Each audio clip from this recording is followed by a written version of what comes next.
என் காலைகளிலும் பரிசுத்த ஆவியானவர் என்கிற தலைப்பின் கீழே தொடர் போதனையாக பேசிக்கொண்டு வருகிறேன். அதில் தற்பொழுது நாம் பார்த்து கொண்டு வருகிற காரியம், நம்முடைய ரட்சிப்பை உறுதி செய்கிறவர் பரிசுத்த ஆவியானவராய் இருக்கிறபடினாலே, வெறும் ஞானசானம் எடுத்து நாம் சபையில் வருகிறதுனால வாழ்க்கையில், ஆவிக்குரிய வாழ்க்கையில் முக்கியமாக வளர்ந்துட முடியும்னு நம்ம ஏமாத்திடக்கூடாது. ஞானசானத்தோடு முடிஞ்சு போகிறதில்ல கிறிஸ்துவ வாழ்க்கை.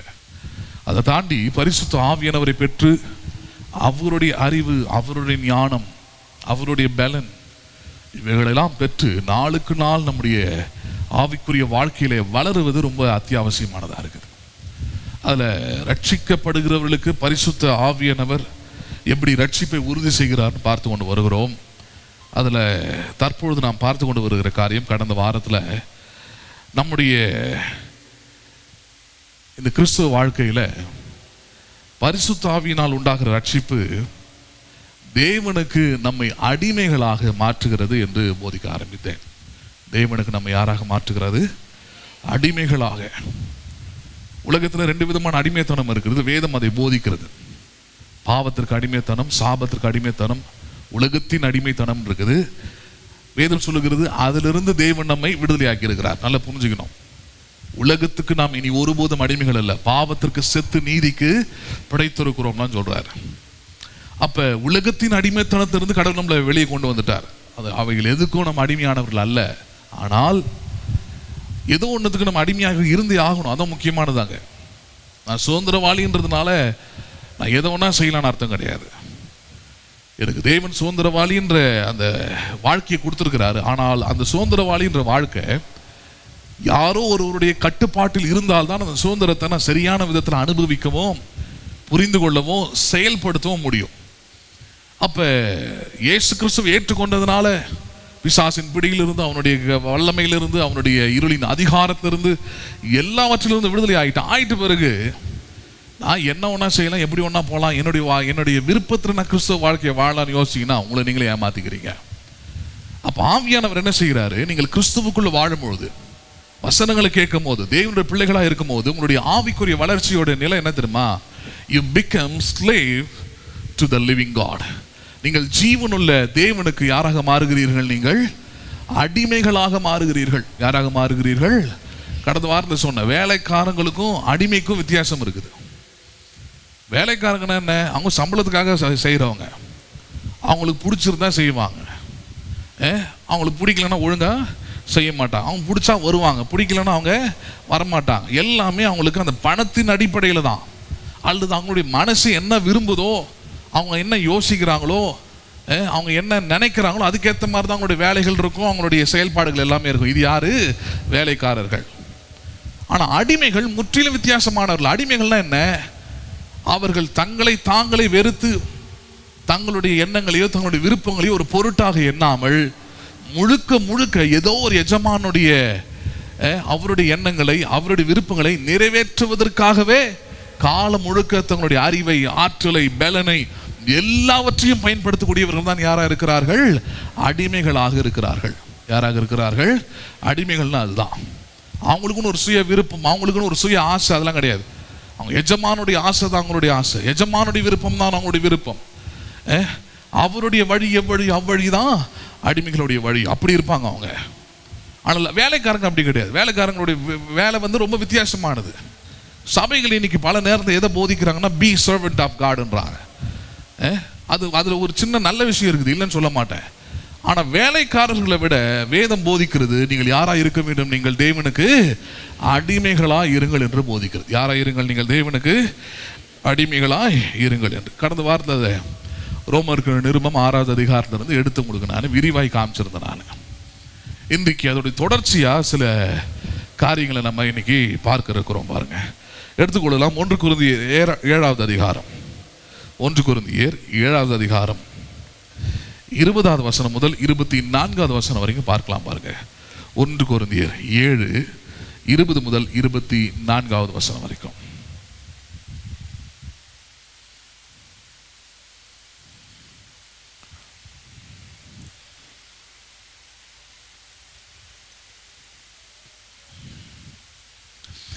அவனவன் தான் அழைக்கப்பட்ட நிலைமையிலே நிலைத்திருக்க கடவன். எதில் நிலைத்திருக்க கடவன்? அழைக்கப்பட்ட நிலை. தெய்வன் நம்மை அழைத்திருக்கிறார். தெய்வன் நம்ம என்ன பண்ணியிருக்கிறார்? அவர் இந்த அழைப்புனா என்ன அர்த்தம்? ஏதோ ஒரு காரியத்தை செய்யும்படியாக தெரிந்து கொள்ளப்பட்டிருப்பது, அவ்வளவுதான்.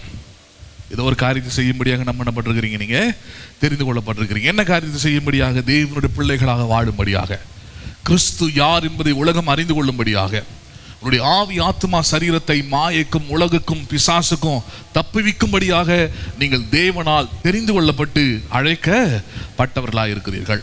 நல்ல பவுல் இங்க எழுதுறாரு, நீங்கள் அவனவன் தன் தன் அழைக்கப்பட்ட நிலைமையிலே என்ன பண்ண கடவன்? அவன் நிலைத்திருக்க கடவன். என்ன பண்ண கடவன்? அவன் நீங்க எதுக்காக அழைக்கப்பட்டிருக்கிறீங்கன்றத சபை சொல்லிக் கொடுக்குது, வசனம் போதிக்கிறது. ஊழியத்தில் தொடர்ச்சியாக இருக்கும் போது உங்களுக்கு தெரியும் நீங்கள் எதுக்காக அழைக்கப்பட்டிருக்கிறீங்கன்றத. அந்த அழைப்பில் என்ன பண்ணுங்கள்? நீங்கள் நில்லுங்கள். ஏன்னா பிசாசுடைய வேலை என்ன? அந்த அழைப்பில் இருந்து உங்களை வெளியேற்றுவது தான். உங்க இஷ்டத்துக்கு உங்களை வாழ வைக்கிறதுக்கு அவன் உங்களை ஊக்குவிப்பான். தேவனை விட்டு விலகி வாழ வைக்கிறது அவன் ஊக்குவிப்பான். தேவனை விட்டு பின்வாங்கி இருப்பதை பிசாசு ஊக்குவிச்சுக்கிட்டே இருப்பான். அது நமக்கு இருக்கிற அந்த சூழ்நிலையில பாருங்க, ரொம்ப நல்லா இருக்கிற மாதிரி தெரியும் நமக்கு. இஸ்ரவேல் ஜனங்களுக்கு விடுதலை ஆக்கி வெளியே கொண்டு வந்து அவங்களுக்கு நல்ல 3 வேளை சாப்பாடு கொடுத்து ஒரு திருப்தியான ஒரு வாழ்வை கொடுத்து அவங்கள அதிகாரம் பண்ண யாரும் இல்லாமல் ஒரு சுதந்திரமான ஒரு காற்றை அவங்க சுவாசிக்கும் போதே, கானானை நோக்கி பாலைவனத்தில் பயணம் செய்யும் போதே ஒரு சின்ன நல்லதை பார்த்த உடனே அவர்கள் என்ன பண்ண ஆரம்பிச்சாங்க தெரியுமா? அவங்க எங்களை மறுபடியும் எகிப்துக்கே என்ன பண்ணுங்க? கொண்டு போங்கன்னாங்க. எங்களை மறுபடியும் எங்கேயே கொண்டு போங்க? எகிப்துக்கே கொண்டு போங்க. வந்த வாழ்க்கைக்கே நாங்கள் திரும்பி போகிறோம், அந்த வாழ்க்கைக்கே போயிடுறோம். அதுக்கு அவங்க பல காரணம் சொன்னாங்க. அந்த காரணம் என்னென்னு தெரியுமா? நாங்கள் எகிப்தில் இருக்கும்போது எங்களுக்கு சாப்பிட்றதுக்கு வெங்காயம் கிடச்சிது. நாங்கள் எகிப்தில் இருக்கும்போது நாங்கள் செத்தா எங்களுக்கு அடக்கம் பண்ண கல்லறை இருந்தது. நாங்கள் எகிப்தில் இருந்தால் எங்களுக்கு சாப்பிட்றதுக்கு இந்த பாலைவன அனலான நேரம் பாருங்க, அந்த அனலான இடத்துல அவங்க சொல்கிறாங்க, எகிப்தில் எங்களுக்கு கொம்மட்டிக்காயெல்லாம் இருந்தது. அப்படியே வசனம் இருக்குது. இப்படிலாம் இருந்தது.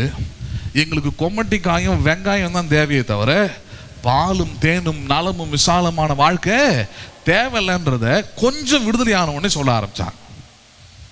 அதனால தான் வசனம் சொல்லுது, அவர்கள் வழியிலே அழிக்கப்பட்டார்கள். வழியிலே என்ன பண்ணப்பட்டார்கள் அவர்கள்? ஆமா. அப்ப பல நேரத்தில் நம்முடைய அழைப்பை நாம் உணர்ந்து கொள்ளாம நம்ம மனம் போன போக்கில் கிறிஸ்துவ வாழ்க்கையை, நம்முடைய விசுவாச வாழ்க்கையை வாழலாம், எப்படி வேணா வாழ்ந்துடலாம், எங்க வேணா போய் வாழ்ந்துடலாம், எப்படி வேணா இருந்துடலாம்னு முடிவுக்கு வந்துட்டீங்கன்னா அந்த வாழ்க்கையுடைய முடிவு ரொம்ப பரிதாபம் அது. அப்ப அதனாலதான் இங்க பவுல் அழுத்தம் திருத்தமா சொல்றார், நீங்கள் அழைக்கப்பட்ட அழைப்பிலே நீங்கள் எப்படி இருங்கள்? நீங்கள் நிலைத்து இருங்கள். எப்படி இருங்கள்? நீங்கள் நிலைத்திருங்கள். ஒரு மரத்தை கொண்டு போய் ஒரு செடியா ஒரு விதையை நட்டுட்டீங்கன்னா அந்த மரமே சாகிற வரைக்கும் என்ன பண்ண முடியாது? அங்கதான் இருக்க முடியும். ஒவ்வொரு முறையும் பிடிங்கி பிடிங்கி பிடிங்கி பிடிங்கி இன்னொரு இடத்துல என்ன பண்ண முடியாது? அதை நட முடியாது. நட்டா அது செத்து போகும், வாடி போகும், கனி கொடுக்க முடியாமல் போயிடும், அதோடைய தன்மையை அது இழந்துடும், அதோடைய பிரயோஜனமே இல்லாமல் போயிடாது. அதே போல தான் நம்முடைய வாழ்க்கையும். இயேசு அதை போதிக்கிறார் யோவான் 15. நான் திராட்சை செடியாய் இருக்கிறேன், நீங்கள் அதில் கொடியாக இருக்கிறீர்கள். என்னில் இணைந்திருக்கிறவன் மிகுந்த கனிகளை அவன் கொடுப்பான். என்னில் நிலைத்திராதவன் எவனோ அவன் வெட்டுண்ட அக்கினியிலே போடப்படுவான் அப்படின்றாங்க. இதெல்லாம் இயேசு போதிக்கிற எக்ஸாம்பிள்ஸ் தான். அப்போ நிலைத்திருக்க வேண்டியது அழைப்பில். எதுக்காக அழைக்கப்பட்டிருக்கிறீங்க? ஆண்டவர் உங்களுக்கு கொடுத்துருக்கிற வாழ்க்கை என்ன, ஊழியம் என்ன, சபை என்ன, குடும்பம் என்ன, இவைகளில் நிலைத்திருப்பது உங்களுக்கு அத்தியாவசியம்ன்றார். நிலைத்திருங்கள்ன்றார். என்ன பண்ணுங்கள்? நீங்கள் நிலைத்திருங்கள். சரி, அடுத்த வார்த்தை 21. அடிமையாய் நீ அழைக்கப்பட்டிருந்தால், ஹலோ, யாரை அழைக்கப்பட்டிருந்தால்? அடிமையாக அழைக்கப்பட்டிருந்தால் கவலைப்படாதே, நீ சுயாதீனாக கூடுமானால் அதை நலம் என்று அனுசரித்துக்கொள். கர்த்தருக்குள் அழைக்கப்பட்ட அடிமையானவன், ஹலோ, யாருக்குள் அழைக்கப்பட்ட அடிமையானவன்?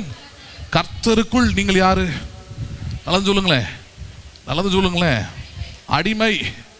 கர்த்தருக்கு நான் யாரா இருக்கிறேன்? நான் அடிமை. உலக மக்களுக்கு ஒன்றா நான் பார்க்கும்போது கடவுளுடைய பிள்ளையா தெரியலாம். உலக மக்களுடைய பார்வையில் கடவுள் என்ன ராஜாவா வச்சிருக்கலாம். உலக மக்களுடைய பார்வையில் கடவுள் அவருடைய உடன்படிக்கை செய்யப்பட்ட மனுஷனா என்ன வச்சிருக்கலாம்.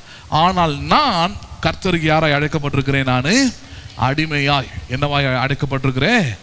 ஒரு நாளும் ஒரு விசுவாசியும் ஒரு ஊழியக்காரனும் ஒரு கிறிஸ்தவனும் கர்த்தருக்கு எஜமானாய் மாறவே முடியாது. யாராய் மாற முடியாது? நீங்க எஜமானாய்.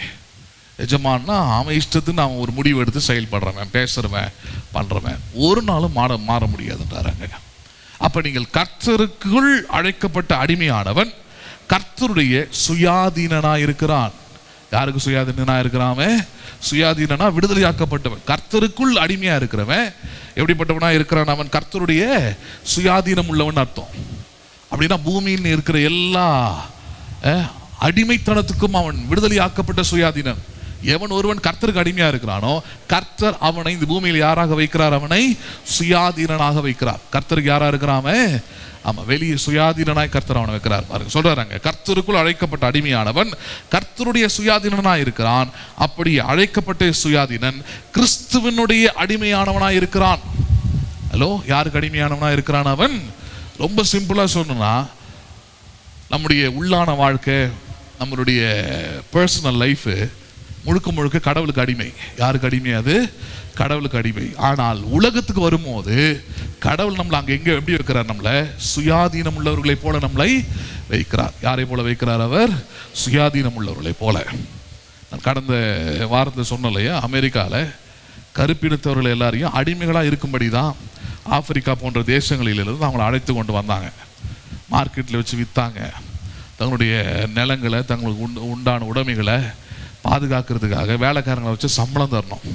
அடிமைகளை வச்சா வேணும்னா சோறு போடலாம், இல்லைன்னா போடாமே பட்னியாக கூட அவங்கள என்ன பண்ணலாம்? வேலை வாங்கலாம். அப்படி தான் இருந்தது, அப்படி தான் வச்சுருந்தாங்க. அப்போ அந்த கருப்பினத்தவர்கள் அப்படி தான் கூட்டிகிட்டு வந்து அப்படி தான் விற்று அப்படி தான் பெரிய பெரிய முதலாளிகள்லாம் வாங்கி தங்களுடைய வீடுகளில் வச்சுருந்தாங்க.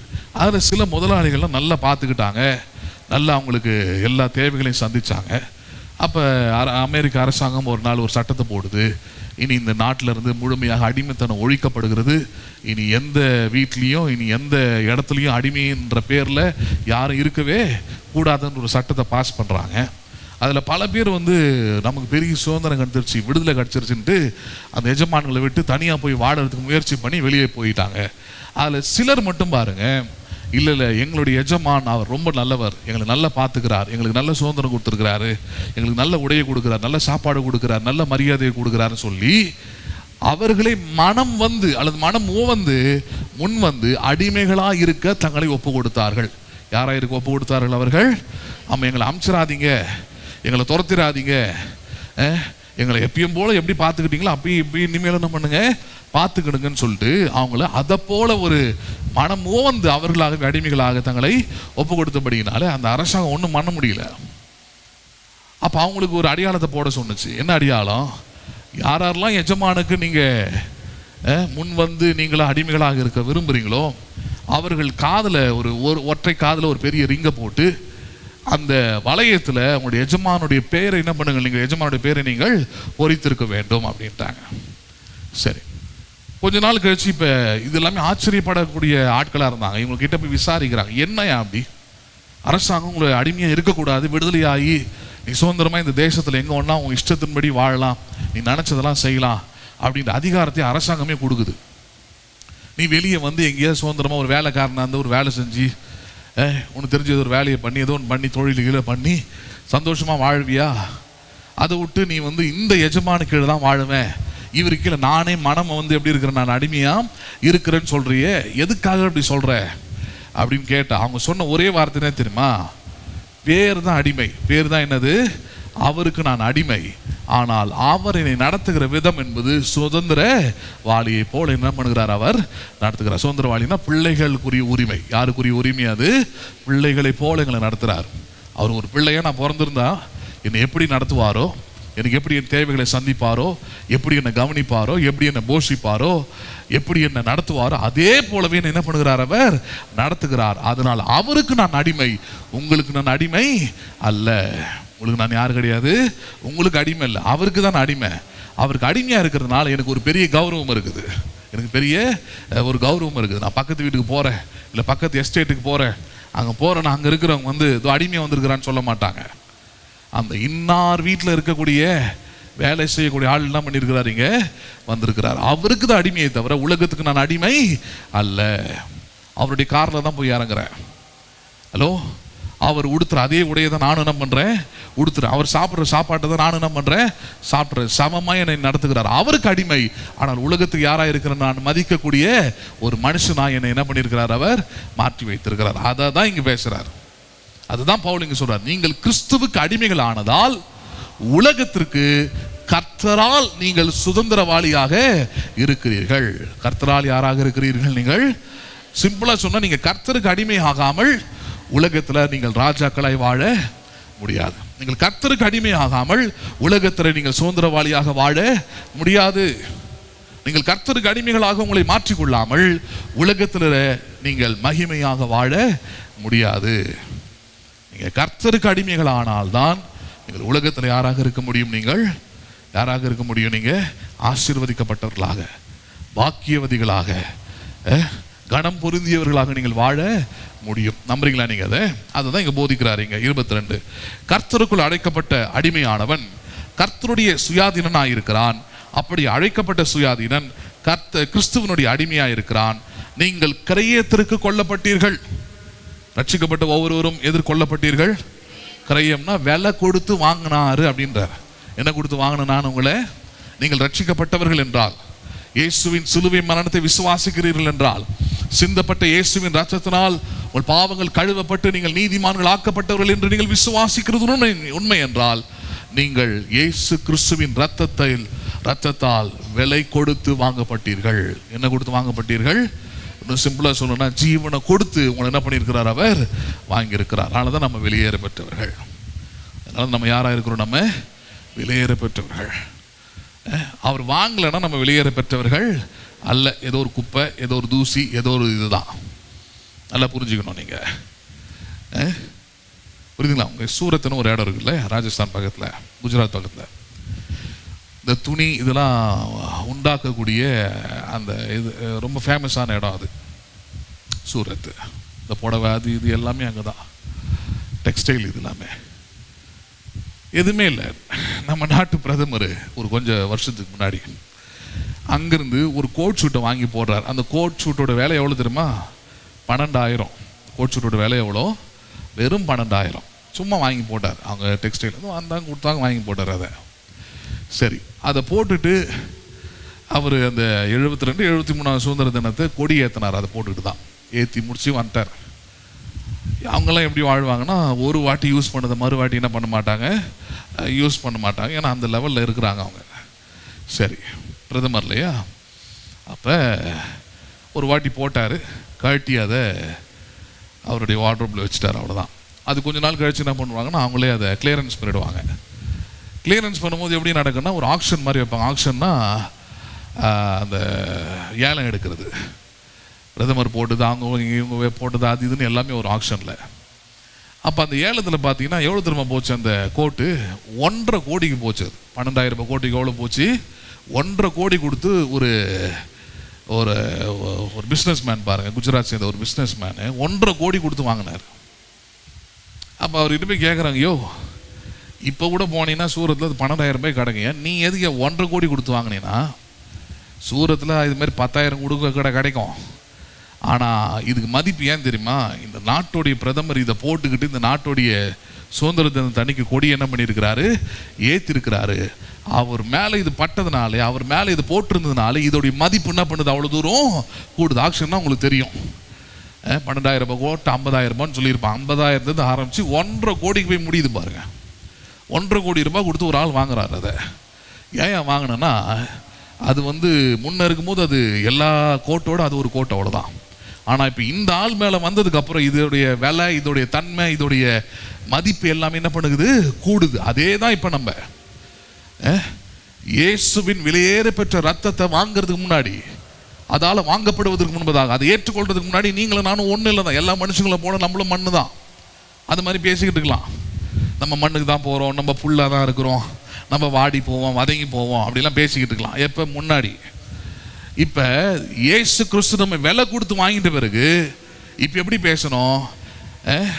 விலைக்கே போகாத என்ன வெளியேற பெற்றவனாக மாற்றும்படியாக தம்முடைய ஜீவனை விலையாக அவர் என்ன பண்ணினார், அவர் கொடுத்தார், ஈந்தார் என்று தான் பேசணும்.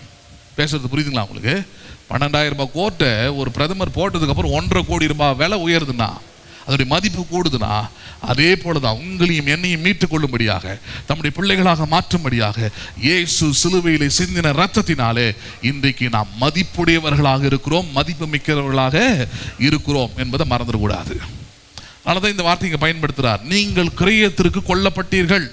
எதற்கு கொல்லப்பட்டீர்கள்? நீங்கள் ஆமா, விலை கொடுத்து அவர் வாங்கியிருக்கிறார். அந்த விலை என்ன? அவரால் சிந்தப்பட்ட ரத்தம் தான் அந்த விலை, ஜீவன். அந்த விலை கொடுத்து உங்களை வாங்கிட்டாரு. வாங்கிட்ட பிறகு என்ன ஆச்சு? மனுஷருக்கு அடிமைகள் ஆகாதிருங்கள். ஹலோ, யாருக்கு அடிமை ஆகாதீங்க? நீங்க மனுஷருக்கு அடிமைகள் ஆகாதிருங்கள். நல்லா புரிஞ்சுக்கிடுங்க. ஈசாக்க கொண்டு போயிட்டு கானான்ல கடவுள் வச்சார். அவனை ஆபிரகாம் காலத்துக்கு அப்புறம் அவனுடைய மகனாக ஈசாக்கு கொண்டு போய் அங்கே வச்சார். வைக்கும் போது அவனுக்கு 2 ஆண் பிள்ளைங்க, ரெட்டை பிறப்பு. அவனுக்கு ஃபர்ஸ்ட் ட்வின் பேபி. அவனுக்கு 2மே ஆண் பிள்ளைங்களா இருந்தது. அந்த 2 ஆண் பிள்ளைகள் தான் ஏசா ஒன்று, யாக்கோபு ஒன்றா இருந்தாங்க. சரி, 2 பிள்ளைகளும் அந்த இடத்துல வளர்றாங்க கானான்ல. அப்போ கானான் வந்து பார்த்தீங்கன்னா கடவுளை அறியாத, கடவுளை விட்டு பின்மாறி போன, அது ஒரு விதமான ஒரு ரொம்ப லௌகீகமான ஒரு இடமா அது கானான் இருக்குது. அது ஆனால் அந்த இடத்துல தான் கடவுள் அவனை வச்சிருந்தாரு. இப்போ அதில் வளரும் போது பாருங்க, இந்த 2 பிள்ளைகளுடைய கேரக்டர்ஸும் குணாதிசயங்களையும் ஐடியாலஜிஸ்லாம் மாற்றம் வருது. என்ன மாற்றம் வருகிறது? ஏசா என்கிற மூத்தவன் அந்த கானானிய அந்த கலாச்சாரத்தோடு, அந்த பழக்க வழக்கங்களோடு, அங்கே இருக்கிற ஆட்களோடு கூட முழுக்கமாக கலந்து, அவங்க இல்லைன்னா நான் இல்லை, நான் இல்லைன்னா அவங்க இல்லைன்ற அளவுக்கு அங்கே வாழ ஆரம்பிச்சிட்டான். யாக்கோபு அதே கானான்ல தான் இருந்தான், அதே ஊரில் தான் இருந்தான். ஆனால் அவன் தெளிவாக இருந்தான். பாருங்க, எதில் தெளிவாக இருந்தான்? கர்த்தருடைய ஆசீர்வாதத்தை பெறுவதில். எதை பெறுவதில்? அதில் கர்த்தர் ஆபிரகாமுக்கு வாக்குத்தத்தம் பண்ணினா வாக்குத்தத்தங்கள். இன்னைக்கு எங்கள் அப்பா மேலே கொடுக்கப்பட்டிருக்கிற ஈசாக்கு மேலே இருக்கிற அந்த வாக்குத்தத்தம் இன்னைக்கு ஒரு ஆப்ஷன் எனக்கு இல்லாமல் இருக்குது. என் அண்ணனுக்கு அது இருக்குது. ஆனால் என் அண்ணங்கிட்ட இருந்து அது என்ன பண்ண முடியும்? என்னால் வாங்க முடியும். அவன் புத்தி எப்படி இருந்து பாருங்க. பொண்ணு எங்கே ஒன்றா கிடைக்கும்? ஹலோ, பொண்ணு எங்கே ஒன்றா கிடைக்கும்ல? அது எப்போ ஒன்று கல்யாணம் ஆகதான் போகுது. ஆனால் எது கிடைக்காது? தேவனுடைய ஆசீர்வாதத்தை பெற வேண்டிய நேரத்தை பெறலனா, கிடைக்க வேண்டிய நேரத்தை கிடைக்கலனா. அதனால தான் வசனம் சொல்லுது, இன்றைய உனக்கு ரட்சணிய நாள். எதுவே உங்களுடைய ரட்சணிய நாள். ஆமாம், ஒவ்வொரு நாளும் அப்படி தான் எண்ணணும். பரவாயில்ல, நாளைக்கு பார்த்துக்கலான்னா அதெல்லாம் கிடைக்காது. இன்னைக்கு தான் உங்களுடைய ரட்சணிய நாள். இன்னைக்கு நீங்கள் கேர்லெஸ்ஸாக இருந்துட்டா, இன்னைக்கு நீங்கள் கவனம் எடுத்துட்டீங்கன்னா, இன்னைக்கு விசுவாசிக்காமல் போயிட்டீங்கன்னா, இன்னைக்கு கடவுளை தேடாமல் போயிட்டீங்கன்னா, நம்பாமல் போயிட்டீங்கன்னா, பின்வாங்கிட்டீங்கன்னா, ஏசா மாதிரி புதிய ஏற்பாட்டில் சொல்றது, அவன் தேடியும் அவன் மனம் கசந்து அழுதும் அதை மறுபடியும் பெறாமல் போனான் இருக்குது. என்ன பண்ணாமல் போனான்? அவனுக்கு ஒரு கட்டத்தில் புத்தி தெரிஞ்சுட்டு ஐயோயோ, இந்த உலக வாழ்க்கையை விட, கானான் வாழ்க்கையை விட தேவனுடைய வாழ்க்கை தான் முக்கியம், அவருடைய வாக்குத்தத்தங்கள் தான் முக்கியம், வார்த்தைகள் தான் முக்கியம், அவர் தந்த அந்த ஆசீர்வாதங்கள் தான் முக்கியம். கெஞ்சறான், அவங்க அப்பா கிட்ட போய் அழுகுறான். ஒரு ஆசீர்வாதம் கூட இல்லையா? இல்லடா ராஜா, ஒன்று கூட விடாம மொத்தத்தையும் நம்ம பண்ணிட்டாம எடுத்துக்கிட்டு போயிட்டான். ஏன்னா அவனுடைய கான்சியஸ் ஃபுல்லா கடவுளுடைய ஆசீர்வாதத்தின் மேல இருந்து. காரணம், அவன் கூடாரவாசி. என்ன வாசியா இருந்தான் அவன்? கூடாரவாசினா சபைக்குள்ள தங்கி தேவனுடைய வசனத்தை கேட்டு அதன் மூலமாக தன்னுடைய வாழ்க்கையை மெருகேற்றி கொண்டவன். இன்னும் சிம்பிளா சொன்னா, அவன் தேவனுக்கு தன்னை அடிமையாக்கி உலகத்துல அவன் 2 பரிவாரங்கள் உள்ள சுதந்திரவாளியாக மாறினான். யாராக மாறினான் அவன்? ஆமா, ஏமாற்றுகிற உலகம். அவன் மாமா மாதிரி இவனே ஒரு ஏமாத்துக்கார. இவனுக்கு அப்பனா அவன் இருந்தான் பாருங்க, லாபான. இவனையே பல முறை ஏமாத்தி 20 வருஷம் உட்கார்ந்து இடத்துல உட்கார வச்சு அவனை அடிமையா வேற ஆக்குறான். எப்படி திரும்ப அடிமையாக்கணும்? 2 பெண் பிள்ளைங்களையும் கட்டி கொடுத்து, டெக்னிக் நிறைய இருக்குது. ஹலோ, புரியுதுங்களா? இப்போ பெற்று வச்சிருக்கிற இந்த பெண் பிள்ளைகளை பெற்று வச்சிருக்கிற ஆளுங்களாம் ஒரு அம்மா பேசு ரியாலிட்டி ஷோவில், உங்கள் பொண்ணுக்கு எப்படி எதிர்பார்க்க போகிறீங்க, எப்படி கல்யாணம் பண்ண போகிறீங்க? என் பொண்ணுக்கு தேவையான சொத்து வீடு எல்லாம் சேர்த்து வச்சுட்டேங்க. சரி, வர மாப்பிள்ளை எப்படி இருக்கணும்? ஒன்றும் இல்லை, என் வந்து கல்யாணம் பண்ணின வந்த நாள்லேருந்து சாகிற வரைக்கும் என் வீட்டிலே இருக்கணும். அவன் எங்கே இருக்கணும்? நல்ல ஐடியா பாருங்கள், வீட்டிலே இருக்கணும். அப்போ அவர் கேட்குறாரு, இது நியாயமா? அவன் ஒரு வேலைக்கு போக தேவையில்லையா? இல்லை அவன் ஒரு குடும்பமா? அதெல்லாம் தேவையில்லை, அதான் நான் எல்லாத்தையும் பண்ணி வச்சுட்டேன்ல, வேலைக்கு போவானா அவன்? என் பொண்ணு கூட சந்தோஷமாக வீட்டில் இருந்துக்கிட்டு வீடு கட்டி விட்டுக்கிற 4 போர்ஷன் வருது, இது வாடகை வருது, அங்கே ஒரு பிஸ்னஸ் ஓடிக்கிட்டு இருக்குது, அது ஆள் பார்த்துக்கிறாங்க, சும்மா அப்போ போய் பார்த்துக்கிட்டா போதும். சிம்பிளாக என்ன சொல்லுதுன்னா, என் வீட்டுக்கு அவன் யாராக இருக்கணும்? அவன் அடிமையாக இருக்கணும். அவனுக்குன்னு கடவுள் வைத்திருக்கிற ஒரு திட்டத்தை, ஒரு நோக்கத்தில் அவன் நிறைவேற்றக்கூடாது. பயங்கரமான மாமியாருங்க அவளுக்கெல்லாம். ஒன்றை கொடுத்து மனுஷனை என்னவா மாற்றுறாங்க? அடிமையாக மாற்றுறாங்க. நிறைய பேர் அடிமையாக போய் உட்காந்துருக்கலாம், அது வேற கதை. நிறைய பேர் எப்படி உட்காந்துருக்குறான், அவன் போயிட்டு அடிமையாக உட்காந்துருக்குறான். ஆண்களுக்கெல்லாம் சொல்கிறேன் நான், உங்களுக்கு கடவுளே சொன்ன வார்த்தை என்ன தெரியுமா? இதன் நிமித்தம் புருஷன் தன் தகப்பனையும் தன் தாயை விட்டு பிரிந்து தன் மனைவியோடு இசைந்திருப்பானாக சொல்லியிருக்கிறார். எதுக்கு? அப்பா அம்மாவே ரெண்டாவது பட்சத்தில் வைக்க சொல்றாரு. இந்த இடத்துல விட்டுற சொல்லலை. ஏன்? நீ ஒரு குடும்பமாக உருவாகணும். நீ உருவாகி கடவுளுடைய வாக்குத்தத்தங்களை பெற்று கடவுளுடைய திட்டத்தை நிறைவேற்றுகிறவனாக நீ என்ன பண்ணணும்? மாறணும். நீ ஒரு மனுஷனா நிற்கணும். ஹலோ, அதுக்கு உறுதுணையாக அவங்க மாமியார் இருந்தாங்கன்னா சந்தோஷம். இல்லை தனியாக விட்டா இது வேலைக்கு ஆகாது, என் கூட தான் வச்சிருப்பேன் அப்படின்னு வச்சிங்கன்னா கடைசி வரைக்கும் உருப்படவே முடியாது. அப்படி தான் ஏசாவா மாற்றினாங்க. ஸ்பெசிஃபிக்காக ரெபேக்கா சொல்லி அனுப்புறா யாக்கோபு கிட்ட, இந்த ஊரில் இருக்கிற பொண்ணை கல்யாணம் பண்ணாத, வேணாம்.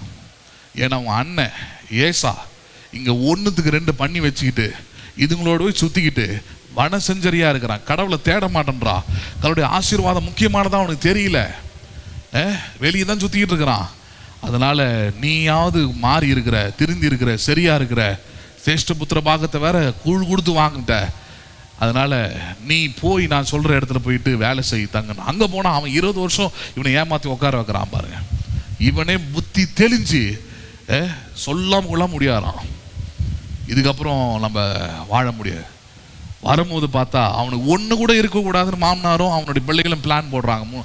முந்தின அதிகாரம் படித்து பார்த்தீங்கன்னா தெரியும். அடுத்த அதிகாரத்தையும் பார்ப்பீங்க.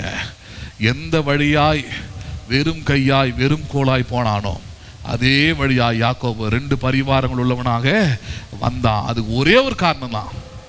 ஹலோ, அது ஒரே ஒரு காரணம் தான். அதே யாக்கோபு சொன்னான், என்னை ஆசீர்வதித்தாலே ஒழிய நான் உண்மை போக விடேன். நான் உண்மை என்ன பண்ணேன்? அவன் என்ன சொல்லிட்டான்? நான் உமக்கு அடிமை, உண்மை விட்டா எனக்கு யாரும் தெரியாது. நீர் தான் என்னுடைய எஜமான், நீர் தான் எனக்கு உதவி செய்யணும், நீ தான் வழியை காட்டணும், நீ தான் எனக்கு பாதைகளை சொல்லி கொடுக்கணும், வாழ்க்கையை பற்றி சொல்லி கொடுக்கணும். எனக்கு ஒன்றும் தெரியாது ஆண்டவரே, வெறுங்கையாய் போகிற இடத்துல அவன் ஏமாத்துக்காரனாக இருக்கிறான். நல்லவனாக இருந்தால் கூட பரவாயில்ல, ஏமாத்து இன்னும் அடிமைத்தனமாக்கி ஒன்றும் இல்லாதவன் ஆக்க பார்க்குறான். ஆனால் இன்னும் எனக்கு உம்முடைய ஆசீர்வாதம் வேணும், நீர் என்ன ஒரு பெரிய ஜாதியாக மாற்றணும், ஆபிரகாமுக்கு சொல்லப்பட்ட வாக்குத்தத்தங்கள் நிறைவேறணும். அது ஒன்றே ஒன்று தான், நான் உமக்கு அடிமையாக இருக்க விரும்புகிறேன் அப்படின்னு அடிப்பணியும் போது பாருங்கள், தேவன் யாக்கோபை ஆசீர்வதித்து 2 பரிவாரங்கள் உள்ள ஆசீர்வாதங்களோடு அவனை மாற்றினார். நம்புறீங்களா நீங்கள் அதை? அப்போ அதனால சொல்கிறேன், உங்களை விலை கொடுத்து கிரயம் கொடுத்து வாங்கியிருக்கிற, அதனால் நீ எந்த மனுஷனுக்கு என்ன ஆகாத, நீ அடிமை ஆகாத. யாருக்கு என்ன ஆகாத? நீ நல்ல மைண்டில் வச்சுங்க. எந்த மனுஷனுக்கு நீங்கள் யார் கிடையாது? நல்லா சொல்லுங்களேன், அடிமை அல்ல. கடந்த வாரத்தை நான் சொல்லும் போது நிறைய பேர் ஒரு மாதிரி பார்த்தீங்க. புருஷனுக்கு நீங்கள் யார் கிடையாது? நல்லா சொல்லுங்களேன். ஆமாம், புருஷன் மனைவின்றது பார்ட்னர்ஷிப் தான் அது. ஹலோ, புரியுதா இல்லையா? அடிமையாக வாழ்றதுக்கான வாழ்க்கை முறை இல்லை அது. பெற்றோர் பிள்ளைகள்ன்றது என்னது? அது ஒரு உறவு தான், அது ரிலேஷன்ஷிப் தான். அது அடிமைகளாக வாழக்கூடிய உறவு முறை அல்ல. நல்ல மனசுல ஏத்திங்க, கடவுள் ஒருவருக்கு தவிர நான் வேறு யாருக்கும் எப்படி அல்ல அடிமையானவன் அல்ல. எப்படிப்பட்டவன் அல்ல நான்? ஆமா, I am not slave for nobody except God. கடவுள் ஒருவரை தவிர நான் வேறு ஒருவருக்கும் அடிமை அல்ல. முக்கியமா மனுஷனுக்கு நான் அடிமைப்படுவது இல்லை. யாருக்கு அடிமைப்படுவது இல்லை? நல்லா சொல்லுங்களேன். அம்மா அப்பா யாரு? யாரு? தெய்வம் ஆயிட்டாங்களா? ஒரு நாள் ஆக முடியாது. ஹலோ, நிறைய பேர் இறந்துட்டாங்கன்னா தெய்வம் ஆயிட்டாங்கன்றாங்க. இறந்துட்டாங்கன்னா பிணமாக தான் ஆவாங்க. தெய்வமால என்ன பண்ண முடியாது? ஆக முடியாது. தெய்வம்னா ஏதாவது ஒன்று செய்யணும், ஏதாவது ஒன்று பண்ணணும், ஏதாவது ஒன்று பேசணும். அதுதான் யாரு? தெய்வம். எதுவுமே பண்ண முடியலன்னா அது என்னது? கிடையாது, தெய்வம் அல்ல. அப்போ தேவையில்லாமல் உலக தத்துவங்களை கொண்டாந்துடக்கூடாது உள்ள. அம்மா அப்பா தான் எனக்கு கண் கண்ட தெய்வம். அம்மா அப்பா தான் எனக்கு. உலகத்தில் இருக்கிற எல்லா உறவுகளிலும் உயர்ந்த உறவு, அவ்வளோதான், கடவுளுக்கு அடுத்தபடியாக இருக்கிற உறவு. ஆனால் அதுக்காக அவர்களுக்கும் நான் அடிமை படேன். அவளுக்கு என்ன பண்ண மாட்டேன், நான் அடிமைப்படேன். அதனால தான் பிள்ளைகளை குறித்து எபேசியரில் பேசும்போது பவுல் சொல்லி கொடுக்குறாரு, அவங்களுக்கு கொடுக்கப்படுகிற உபதேசம் என்ன, பிள்ளைகளே உங்கள் பெற்றோருக்கு கீழ்ப்படியுங்கள் அப்படின்னு சொல்லிட்டா நல்லா இருக்கும். நிறைய பேர் அப்படி உபதேசிக்கிறாங்க இன்றைக்கும், பிள்ளைகளே உங்கள் பெற்றோருக்கு. அப்படியா இருக்குது வசனம்? என்ன டெக்னிக்காக நீங்கள் ஏமாத்துறீங்க பாருங்க. அதுக்கு தான் பைபிள் எடுத்துன்னு வரணும், அதுக்கு தான் நீங்கள் பைபிள் படிக்கணும். இல்லை சில பிரசங்கியாரெலாம் பேசி பேசி பேசி பேசி பொய்யை கூட உண்மை மாதிரியே பேசுகிறானுங்க. சீட்டு கம்பெனி மாதிரி, நெட்வொர்க் பிஸ்னஸ் மாதிரி வசனமே இல்லாத வசனம் கூட இருக்கிற மாதிரி பேசி விட்டுறாங்க. பிள்ளைகளே உங்கள் பெற்றோர் கீழ்ப்படிங்கள்லாம் இருக்குது. பிள்ளைகளே உங்கள் பெற்றோருக்கு கர்த்தருக்குள் கீழ்ப்படியுங்கள். யாருக்குள் கீழ்ப்படியுங்கள்? அங்கே ஒருத்தர் இருக்கிறார், அவரை மறந்துடாத. அம்மா அப்பாவுக்கே நீ மதிக்கணும்னா, கீழ்ப்படிக்கணும்னா, கனப்படுத்தணும்னா அங்கே யார் தேவைங்க? கர்த்தர். கர்த்தர் கர்த்தர் பெத்தெடுத்ததுனால எல்லாத்தையும் செய்யணும்னு அவசியம் கிடையாது. கர்த்தருடைய விருப்பம் என்ன அதை செய்யுங்க. ஹலோ, நீங்கள் வாழ்ந்துருப்பீங்க, நீங்கள் சுகமாக இருப்பீங்க, நீங்கள் உயர்த்தப்படுவீங்க. பேசுறது புரியுதுங்களா உங்களுக்கு? யோசேப்பு எப்படி உயர்த்தப்பட்டான்னு சொல்லுங்க. ஹலோ, யோசேப்பு எப்படி உயர்த்தப்பட்டான்? அவனை எல்லாருமே பகையாளியாக பார்த்தாங்க, அவனை எல்லாருமே வெறுத்தாங்க ஒரு கட்டத்தில், இன்க்ளூடிங் பேரண்ட்ஸ். அவனுடைய பெற்றோர்கள் உட்பட யோசேப்பை வெறுத்தாங்க. அவன் சொன்னான், கடவுள் என்னை குறித்து வச்சிருக்கிற தரிசனம் தெரியுமா? ஒரு காலகட்டம் வரும், அந்த காலகட்டத்தில் என்னோட உடன் பிறந்த 11 பேரும் அதே போல என்னுடைய தாய் தகப்பனும் எனக்கு முன்பதாக பணிந்து குனிவார்கள்ட்டான். இன்னைக்கு பேசினா என்ன ஆகும்? இன்னைக்கு 2026 உங்கள் மாப்பா இருப்ப அப்படி பேசி பாருங்க, பேசிட முடியுமா? அப்படி கடவுள் உன்னை விட என்னை உயர்த்தி ஆசீர்வாதமாக வைப்பார். அந்த லெவலுக்காக பேசுவோம். ஏன்னா அந்த லெவலுக்கு கூட பேச முடியாது. இப்போ நீ எனக்கு கீழே தான் இருப்பன்ட்டா அடுத்த நிமிஷமே அவ்வளோதான், உங்களை எல்லா வார்த்தைகளாலும் சகட்டு மேடிக்கு என்ன பண்ணுவாங்க? சபிக்க ஆரம்பிச்சிருவாங்க. உன்னெல்லாம் பிள்ளைய பெத்தம் பார்த்தியா அப்படின்னு ஆரம்பித்து மொத்தம் திட்டி விட்டுருவாங்க. யாக்கோபு அப்படி தான் பேசிட்டார். நீங்கள் ஒன்று படிச்சு பாருங்க. கடிந்து கொண்டார். ஏன்டா அப்படிலாம் பேசுகிற? பெற்றோர்களாகிய நாங்கள் வந்து முன்னாடி முட்டி போடுவோமா, நாங்கள் பணிஞ்சு நிற்போமா, என்ன நினச்சிக்கிட்டு இருக்கிற நீ? அவ்வளோ பேர் ஆளா நீ அப்படின்னு அவன் சொல்கிறேன். நான் என்ன பண்ணேன்? கடவுள் கொடுத்த தரிசனம் அது, அது ஏதோ ஒரு காலகட்டத்தில் நிறைவேறியே தீரும்.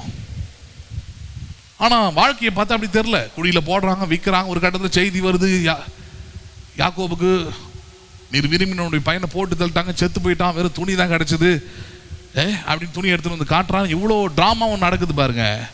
நடந்து முடிஞ்சுது. சில வருஷங்கள் கடந்து போகுது. அதுக்குள்ளே பார்த்தா அவன் அடிமையாக ஒரு வீட்டுக்கு போகிறான். அங்கே கடவுளுடைய கிருபை இருந்து அவனை அடுத்த கட்டம் கொஞ்சம் ஒரு பிரச்சனை வந்து ஜெயிலுக்கு போகிறான். அங்கே ஒரு கிருபை வந்து மறுபடியும் அங்கேருந்து நேராக அரண்மனைக்கு போகிறான். அங்கே ஒரு கிருபை வந்து அவனை தூக்கி சிங்காசனத்தில் உட்கார வச்சுட்டு சொல்லுது, உன்னுடைய பேச்சு கேட்காம, உன்னுடைய மூச்சு இல்லாமல் ஒருவனும் கையை காலை கூட என்ன பண்ணக்கூடாது, ஆட்டக்கூடாது. சிங்காசனத்தில் மட்டும் உனக்கு மேலே நான் இருப்பேன் யோசேப்பே. மற்ற அத்தனை பேரும் உனக்கு முன்னாடி முழங்கால் படிக்கிட்டு தொண்டனிட்டு படிக்கணும்னு இருக்குது. அப்படியே இருக்குது வசனம். சரி, ஏதோ எகிப்தில் தான் இருக்கிறான் அப்படின்னு பார்த்தா ஊர் ஃபுல்லாக பஞ்சம் வருது. பஞ்சம் வந்தால் முதல்ல குழியில் தூக்கி போட்டவன் வந்து பணிஞ்சு நிற்கிறான். யார் வந்து பணிஞ்சு நிற்கிறது? சில வருஷங்களுக்கு முன்னாடி குழியில் தூக்கி போட்டவனுங்க. கொஞ்சம் வருஷத்துக்கு அப்புறம் அவனுங்களுக்கே தெரில, அவனுக்கு யோசிச்சு கூட பார்த்துருக்க முடியாது. அடிமையாக ஒருத்தனை வித்தோமே, அவன் இந்த நிலையில் வந்து உட்காருவான்னு யோசிச்சு கூட பார்த்துருக்க முடியாது. அந்த நிலையில் அவனை உயர்த்தினது யாரு? கர்த்தர். யார் அது? கர்த்தர். அந்த உயர்வு அவங்க அப்பா கூட எதிர்பார்க்கல, விரும்பல. என் பையனுக்கு முன்னாடி நான் போய் பணிஞ்சு நிற்கிறதா? அதுவும் நடக்குது. புரியுதுங்களா இல்லையா? பார்வோனே பார்த்து ஒரு பொண்ணை கல்யாணம் பண்ணி கொடுத்து 2 குழந்தைங்கள்லாம் பெற்றுட்டு பிறகு சொல்கிறான், எங்கள் அப்பா இருக்கிறார் வயசான காலத்தில், நான் செத்து போயிட்டேன்னு வர சொல்லிட்டாங்க, நான் செத்துட்டேனே அவர் கிடக்கிறாரு, அவரை கொஞ்சம் கூட்டிகிட்டு வந்தால் நல்லா இருக்கும்ன்றான். பார்வோன்னு சொல்கிறேன், இதெல்லாம் என்கிட்ட கேட்கணுமா? இந்த நாடே உனக்கு முன்னாடி இருக்குது, உனக்கு என்ன வேணுமோ நீ என்ன பண்ணு செய். ட்ரெயினில் ஏறி வர சொல்ல அப்படின்னு சொல்ல, ஏதாவது பஸ்ஸு கீஸை பிடிச்சிட்டு வர சொல்லுன்னு சொல்ல, எகிப்தில் இருக்கக்கூடிய ரதங்களை அனுப்புன்றான். எதை அனுப்பி? இங்கிருந்து ரதங்களை, சேரட்ஸ்லாம் அனுப்பி உங்கள் அப்பாவை ராஜ மரியாதையோடு அங்கிருந்து என்ன பண்ணு கூட்டிட்டு வா. அன்னைக்கு தான் அவன் மண்டையில் ஏறிடுங்க. கரெக்ட் இல்லை என் புள்ள சொன்னான்னு அன்னைக்கு. அப்போ யோசிப்பு யாரு கீழ்ப்படிய வேண்டியதாக இருந்தது? நல்லது சொல்லுங்களேன். ஏன் இன்னைக்கு பிள்ளைங்களுடைய வாழ்க்கை உருப்படுறது இல்லை சொல்லுங்க? சில பிள்ளைங்கள்லாம் பார்த்துருக்கீங்கன்னா அப்பாவுக்கு கல்யாணம் ஆகி அவனுக்கு ஒரு குழந்தை இருக்கும், இப்படி நிற்பான் அப்பாவுக்கு முன்னாடி. அவர் கால் மேல் கால் போட்டு அப்படி ஸ்டைலாக உட்காந்துருப்பார். ஏன்னா அவர்கிட்ட ஒரு 4 வீடு இருக்குது, இன்னும் இவன் பேரில் எழுதி வைக்கல. ஒரு 4-5 லேண்ட் இருக்குது, அதுவும் எழுதி வைக்கல. அப்பாவை பகச்சிக்கிட்டா ஒன்று கூட கிடைக்காது. ஹலோ, கதை இல்லை, இதெல்லாம் நானே பார்த்தேன். ஒரு காலத்தில் இந்த எம்இன்றது பெரிய படிப்பாக இருந்தது, பிஇ முடிச்சுட்டு. நான் சொல்கிறது ஒரு 15 வருஷத்துக்கு முன்னாடி கதை, 15-18 கூட இருக்கும், 20 வருஷம் கூட இருக்கலாம். அது முடிச்சுட்டு ஒரு நல்ல வேலையில் ஒருத்தர் இருக்கிறார், வீட்டுக்கு ஒரே பையன். அவர் ஒரு இதில் வேலை செஞ்சார் கவர்மெண்ட்டில். அவங்க அம்மாவும் கவர்மெண்ட் ஸ்கூலில் டீச்சரை வேலை செஞ்சாங்க. ஒரே பையன் எம்இ முடிச்சிட்டாரு. ஒரு நாள் அப்படி வீட்டை விட்டு அப்படி வெளியே போகும்போது அவர் 2 பேரும், எங்கள் அப்பாவும் அவரும் உட்காந்து பேசிக்கிட்டு இருக்கிறாங்க. அப்போ நான் சொன்னேன், இந்த சேர் எடுத்து அப்படி ஓரமாக போட்டு உட்காரு. எப்படி? அப்போ சைக்கிள் தான் எனக்கு. சைக்கிள் எடுத்துகிட்டு எப்படி வெளியே போவேன் நான்? இப்படி நடுவில் உட்காந்து எப்படி இது அப்படின்னு மட்டும் சொல்லிட்டு நான் மட்டும் போகிறேன். அப்போ அவர் சொல்கிறார், பாருங்க, என்ன உங்கள் பையன் இப்படி பேசிட்டு போகிறான், அதுபோல் எங்கே போகிறேன்னு சொல்ல மாட்டேன்றான். என் பையன்லாம் இன்றைக்கெல்லாம் மேலேருந்து கீழே இறங்கி வரதுனா கூட எனக்கு சொல்லிட்டு தான் போகிறான். அப்பா, நான் கீழே போயிட்டு வந்துட்டோமா, எங்கே போயிட்டு வந்துட்டோமா, கீழே இறங்கி வரணும். ஓ, இவன் கெட்டதும் இல்லாமல் இவரை வேறு என்ன பண்ணின்னு உட்காந்துருக்கிறான்.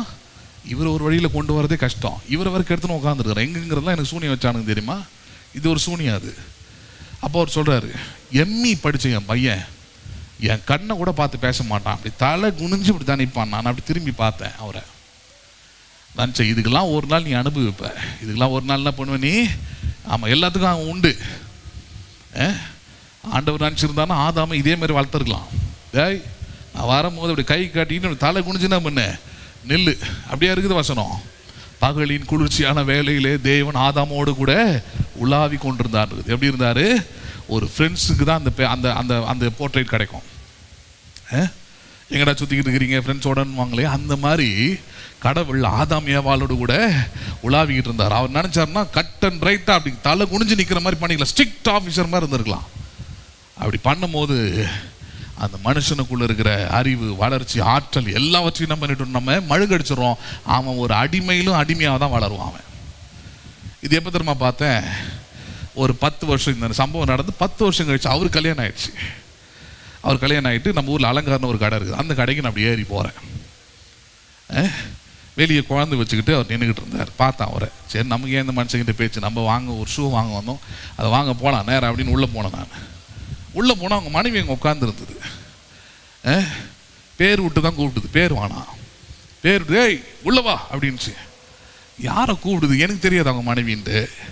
யாரை கூப்பிடுதுன்னு பார்த்தா குழந்தைய பிடிச்சிக்கிட்டு ஒரு வேலைக்காரன் கூட அப்படி ஓடியார மாட்டான். வேலைக்காரன் இருங்க வரேன் அப்படின்வா. இவர் வேலைக்காரங்களுக்கெல்லாம் ஒரு படி மேலே போய் அடிமையாக இருக்கிறதுனால அல்லர் அடிச்சுன்னு ஓடியார் ஒரு உள்ள. என்ன, நான் கேட்ட சைஸில் டிசைனில் இவன் தர மாட்டேன்றான், இவனை என்னன்னு கேளு அப்படின்றது. அது அப்படி வளர்த்துருந்தா தானே கேட்க முடியும். நான் பார்த்தேன் பாருங்க, அவர் தம்பி அவங்க அக்கா கேட்குற டிசைனில் ஒரு நல்ல ஸ்லிப்பராக என்ன பண்ணுங்க சார், அவங்க கேட்குறது ஆன்லைனில் வச்சு கேட்குறாங்க, அதெல்லாம் நம்ம ஊர்லேயும் கிடைக்காது, கடையிலையும் கிடைக்காது, டிசைன் இல்லைன்னு சொல்லிட்டேன் சார், ஆனாலும் அவங்க பிடிவாதம் அதை தான் வேணும்னு கேட்குறாங்க. எப்படிப்பட்ட கஸ்டமர் பாருங்க. இவனால் வாயை திறந்து அந்த பெண்ணுக்கு எடுத்து சொல்ல முடியல. ஏன்னா அப்பாவுடைய வளர்ப்பு அப்படி. யாருடைய வளர்ப்பு? அது அடிமையாக தான் இருப்ப கடைசி வரைக்கும். நீயும் உருப்பட மாட்ட, அந்த பொண்ணையும் உருப்பட விட முடியாது, உனக்கு பிறகுற பிள்ளைய என்ன பண்ண முடியாது. ஆனா அதுக்குன்னு ஒரு தைரியம் இருக்குது. நீ தான் முன்னாடி நிற்கணும், நீ தான் பேசணும், நீ தான் சிந்திக்கணும், நீ தான் யோசிக்கணும். அதில் தான் வசனம் சொல்லுது, ஒவ்வொரு ஸ்திரீக்கும் தலையா இருப்பது யாரு? புருஷன். யார் தலையா இருக்கிறது?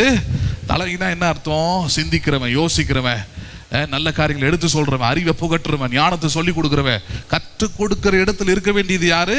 ஒரு ஆணை. அப்போ ஒரு ஆண் பிள்ளை பெற்று எடுக்கிறீங்கன்னா அவனை அப்படிதான் வளர்க்கணும். அதுக்குன்னு ஓவர் ஃப்ரீடம் இல்லை. எல்லா காரியங்களும் அவனை அறிந்து கொள்ளணும், கற்றுக்கொள்ளணும், உங்களுக்கு உதவியா இருக்கணும், சமுதாயத்துக்கு உதவியா இருக்கணும், அவன் பிளஸ்ஸிங்கா இருக்கணும், ஒடுக்கத்தில் நிற்கணும். எல்லா சகல கலைகளிலும் வல்லவனானான் இருக்குது. யார? மோசேவை குறித்து வேதம் சொல்லுது. அதனால தான் தேவன் அவனை தலைவனாக மாற்றினார். அவனை யாராக மாற்றினாராங்க? ஆமாம். இன்னைக்கு ஊழியத்துக்கு வர தகுதி என்னன்னா 10th ஃபெயிலு, வேலையாகவே கிடைக்கல, வேறு வழியே இல்லைங்க, கல்யாணம் பண்ணி வைக்கணும், வயசாகுது, சட்டு புட்டுன்னு கிடைக்கிற ஒரே வேலைன்னு அது ஒரு 3 வருஷம் எங்கேயாவது போய் சேர்த்து விட்டோன்னா 4வது வருஷம் பிஷப் பட்டம் கொடுத்து ஒரு சர்ச்சில் போட்டுறாங்கன்றாங்க. உடனே பொண்ணு கொடுத்துட்றாங்க. மாதம் 20,000 30,000 சம்பளம் கொடுத்துட்றாங்க டினாமினேஷனில் இருந்து. அவ்வளோதான். அவர் வந்து பாஸ்டர் இல்லை, ஃபாதர் இல்லை, ஐயராகவே மாறிடுறார். அவர் ஆயரா என்னவோ மாறுறாங்க அவங்களாம். நல்ல ஞாயிற்றுக்கிழமையான அங்கேயும் இங்கெல்லாம் போட்டு இழுத்து ஒரு கயிறை போட்டு கட்டி வந்து நின்று பிரசங்கம் பண்ணுறதுக்கு எதுக்கையா அந்த வேலை? போருக்கா போகிறீங்க? வெறும் பேண்ட் ஷர்ட் போட்டு வரதே பெரிய தலைவலியாக இருக்குது. இது அதெல்லாம் வேறு மாட்டின்னு வரணும். எதுக்கு திரும்ப சொல்கிறேன்? இது எல்லாமே அடிப்படையாக எங்கேருந்து வருது? மனுஷனுக்கு அடிமையாக இருந்து கூனி குறுகி கடவுளுடைய திட்டம், கடவுளுடைய சித்தம், கடவுளுடைய விருப்பம், கடவுளுடைய ஆசீர்வாதம், கடவுளுடைய பலன், இது எதுவுமே ஒரு மனுஷனுக்குள்ள இருந்து வெளிப்படவே முடியல. அது எல்லாமே தடையா இருக்குது. அதனால தான் சொல்றாரு, நீங்கள் கிறிஸ்துவுக்கு அடிமையா இருங்க, உலகத்துக்கு சுயாதீனம் உள்ளவர்களா இருங்க, எந்த மனுஷருக்கும் என்ன பண்ணாதிருங்கள், நீங்கள் அடிமைகள் ஆகாதிருங்கள். இன்னைக்கு ஒரு முடிவு எடுக்கணும். நீங்க, நான் எந்த மனுஷனுக்கு என்ன ஆவதில்லை, அடிமை ஆவதில்லை. என்ன ஆவதில்லை? நான் 24 பாருங்க. சகோதரரே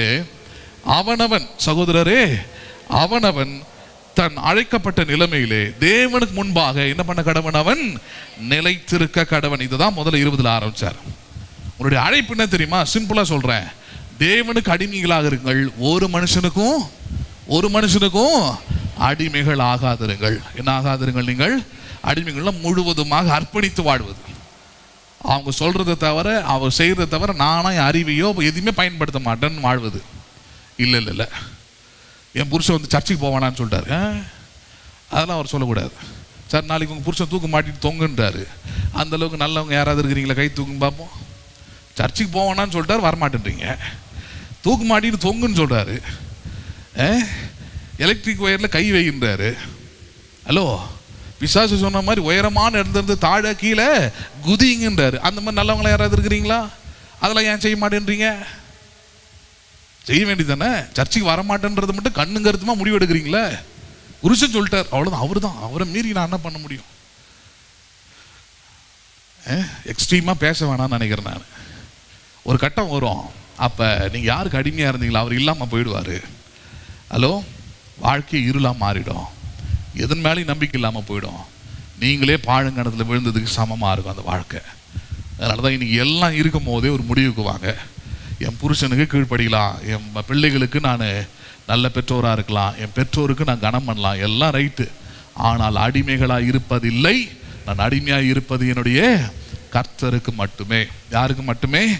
நல்லா சொல்லுங்களேன், என்னை அழைத்த என் கர்த்தருக்கு மட்டுமே நான் அடிமை, ஒரு மனுஷனுக்கும் நான் அடிமை ஆவது இல்லை. ஒரு மனுஷனுக்கு என்ன ஆவது இல்லை? நம்ம ஒருத்தனும் நம்மளை எப்படி திரும்ப நினச்சிடக்கூடாது, நம்ம இல்லாமல் இவர் இருக்க மாட்டார்னு நினச்சிடக்கூடாது. அப்படி ஒரு வாழ்க்கை வாழாதீங்க. ஹலோ, உங்கள் மனைவிக்கும் அது தெரிஞ்சிருக்கணும், உங்கள் புருஷனுக்கும் அது தெரிஞ்சு, நான் இல்லைன்னா கூட வாழ்வான். ஏன்னா அவன் நம்புவது, அவன் அடிமைப்பட்டிருப்பது யார் இடத்துல? அவன் எஜமானா ஏற்றுக்கொண்டிருக்கிற கர்த்தரிடத்துல. ஹலோ, பேசுறது புரியுதுங்களா உங்களுக்கு? ஒருவர் இடத்திலும் என்ன ஆகாதிருங்கள், நீங்கள் அடிமைகள் ஆகாதிருங்கள், ஒரு மனுஷன் இடத்திலும். ஏன்னா நீங்கள் மனுஷனுக்கு அடிமையானீங்கன்னா ஒரு அர்த்தம் அதுக்கு தான் சொன்னேன், நீங்கள் மொத்த அந்த ஃப்ரீடமையும் இழந்துருவீங்க, தேவனுடைய திட்டத்தை இழந்துருவீங்க, தேவன் உங்களுக்கு குறித்து வைத்திருக்கிற உன்னதமான நோக்கத்தை இழந்துருவீங்க. அதனால தான் ஒரு மனுஷனுக்கு என்ன ஆகாதிருங்கள், நீங்கள் அடிமைகள் ஆகாதிருங்கள். தேவனுக்கு மட்டும் அடிமையாக இருங்க, மகிமையான ஒரு வாழ்க்கை என்ன பண்ணுவீங்க நீங்கள் பார்ப்பீங்க. ஒரு உதாரணத்தை பார்த்து நிறைவு செய்யலாம் பாருங்க. லூக்கா எழுதின சுவிசேஷம் 1வது அதிகாரம்.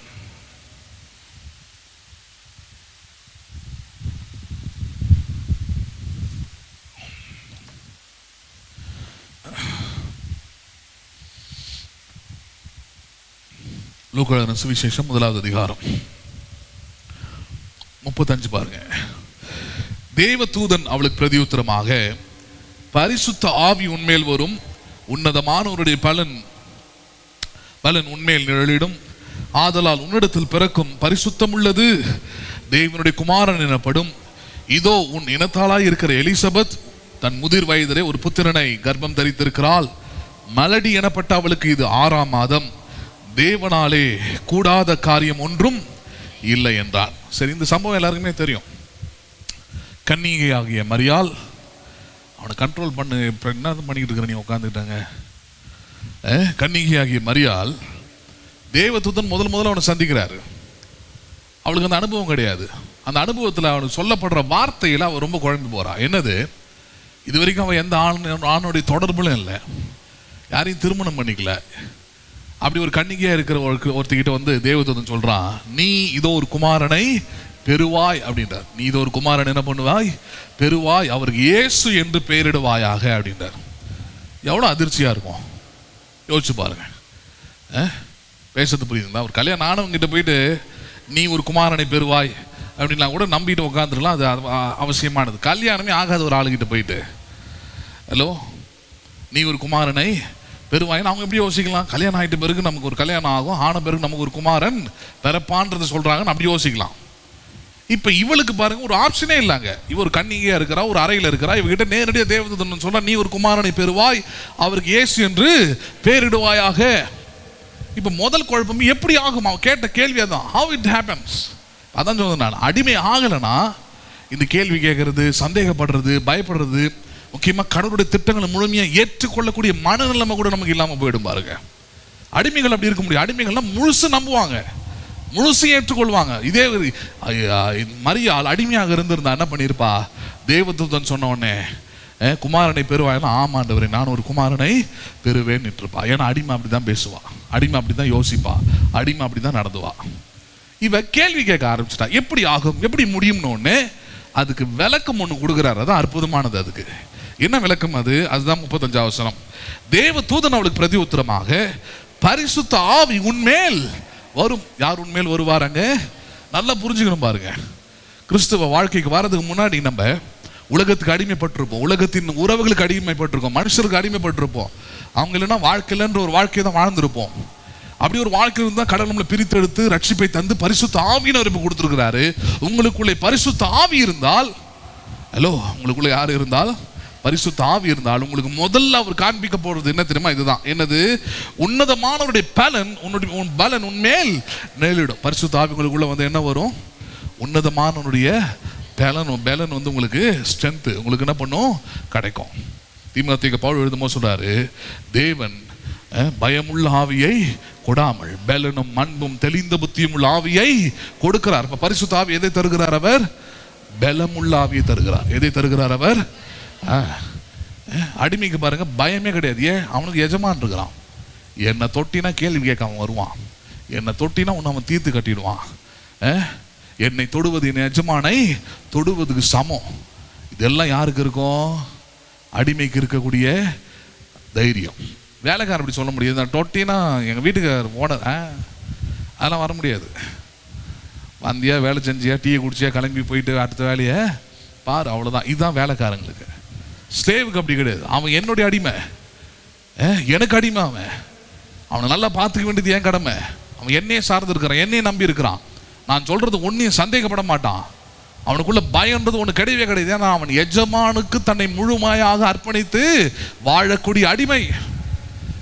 அப்ப அப்படிப்பட்ட அனுபவம் மரியாளுக்கு இல்லை பாருங்க.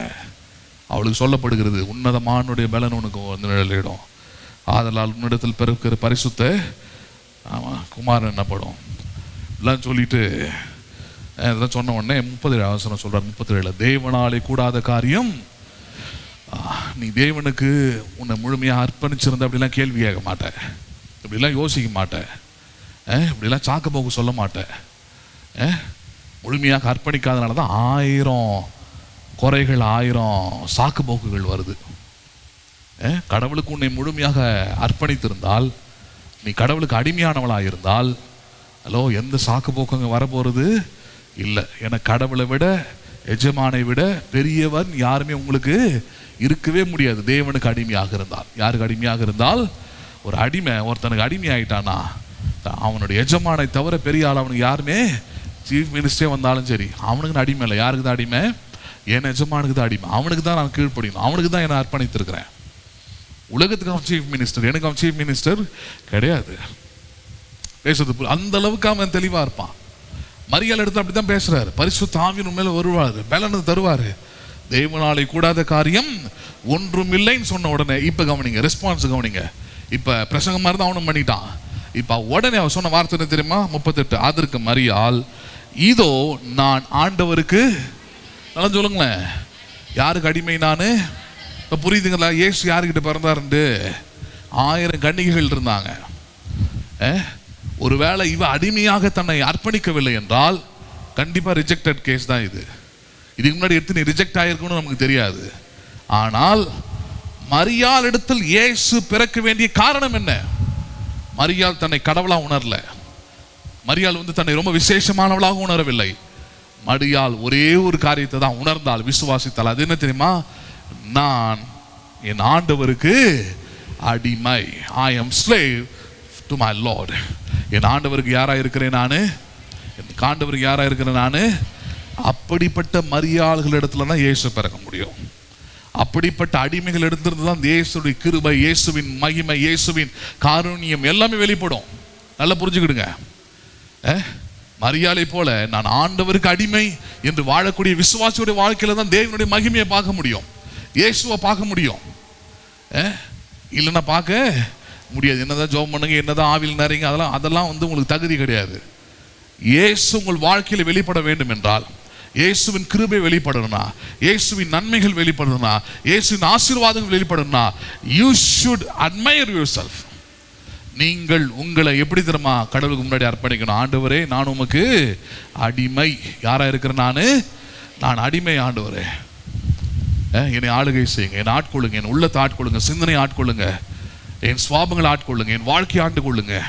நான் உமக்கு யாரா இருக்கிறேன்? நான் அடிமையா இருக்கிறேன். அடிமையா இல்லைன்னா 1000 கேள்வி வரும். புருஷன் அறியேனே, அது இல்லையே, இது எப்படி? பெரியாரின் பேத்திகளா மாறாதீங்க.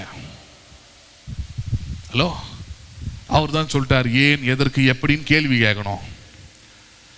உலகத்தில் எல்லா கேள்விகளுக்கும் பதில் கிடைக்காது. சொன்னவர் தான் 90 வயசுக்கு மேலே டயாலிசிஸ் பண்ண முடியாமல் யூரின் பேக்கை வச்சுக்கிட்டு தெருவா சுற்றிட்டு கிடந்தார். பாவம்.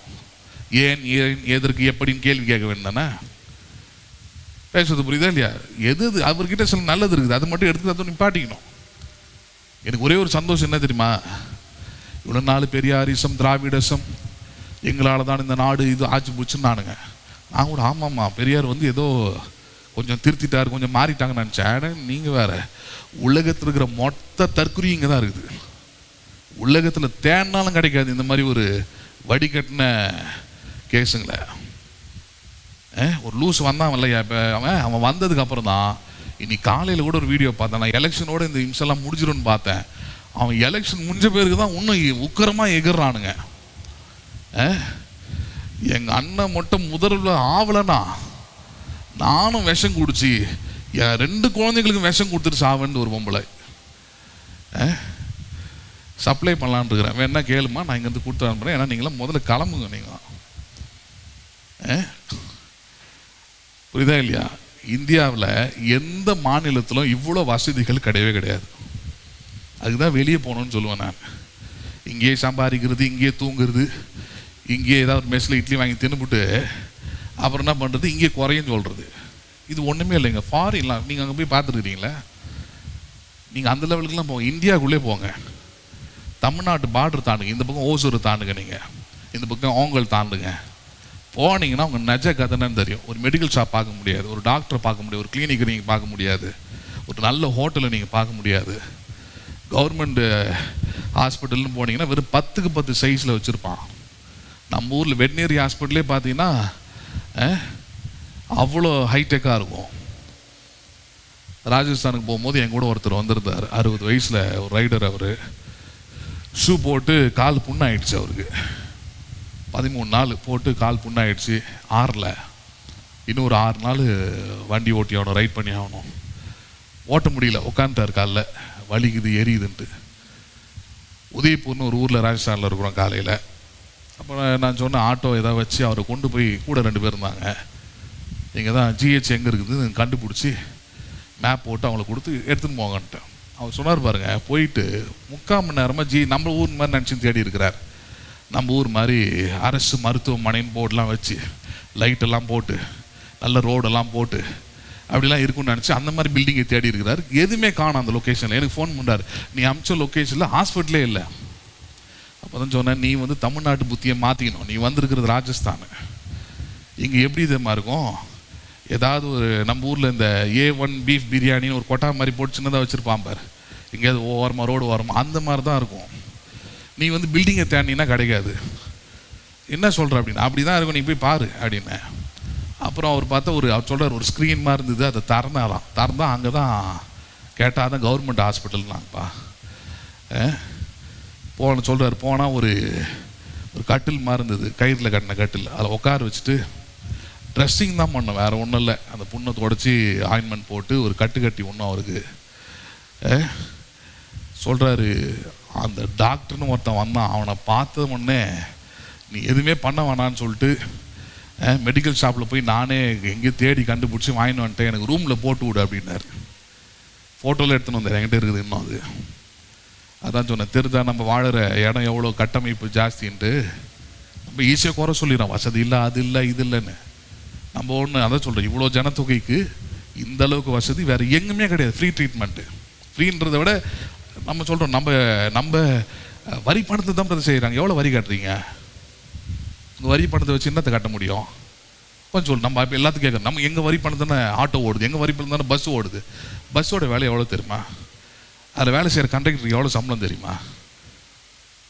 எல்லாத்தையும் பேசிடுவோம், எங்கள் வரி பணம். சரி, உங்கள் வரி பணமாக இருந்தாலும் கவர்மெண்ட்டுக்கு ஒன்றும் தலையெழுத்தில் உங்களுக்குலாம் இதெல்லாம் வேணும்ன்ட்டு அவங்க திட்டங்களுக்காக தான் பாராட்டுறோம். புரியுதுங்களா உங்களுக்கு? நமக்குன்னு போடுறாங்க பாருங்க, நமக்கு யோசிக்கிறாங்க. பெண்களுக்கெல்லாம் இலவசம்ன்றாங்க, எவ்வளோ சந்தோஷமாக இருக்குது. இல்லைன்னா அந்த பஸ் காசை கேட்டுக்கிட்டு அவங்ககிட்ட கெஞ்சிட்டு கிடக்கணும். இன்றைக்கி அப்படியே இருக்கிறாங்க, ஹேண்ட்பேக் மாட்டுது, நேராக போகுதுங்க, பஸ்ஸில் ஏறி போயினே இருக்கிறாங்க. அந்த எவ்வளோ சுதந்திரன்றீங்க யோசிச்சு பாருங்க. லோக்கலில் எங்கே ஒன்று போய் எங்கே ஒன்று இறங்கிக்கலாம் நீங்கள். இல்லைன்னா ஷேர் ஆட்டோ தேடணும். அவன் கூட இப்போல்லாம் எவ்வளோ ஏற்றிருக்கிறான் தெரியல. 10 ரூபா, நான் 3 ரூபா இருந்த காலத்தில் போயிருக்கிறான்ல, இப்போ எவ்வளோ ரூபாய் ஏற்றிருக்கிறான் தெரியல.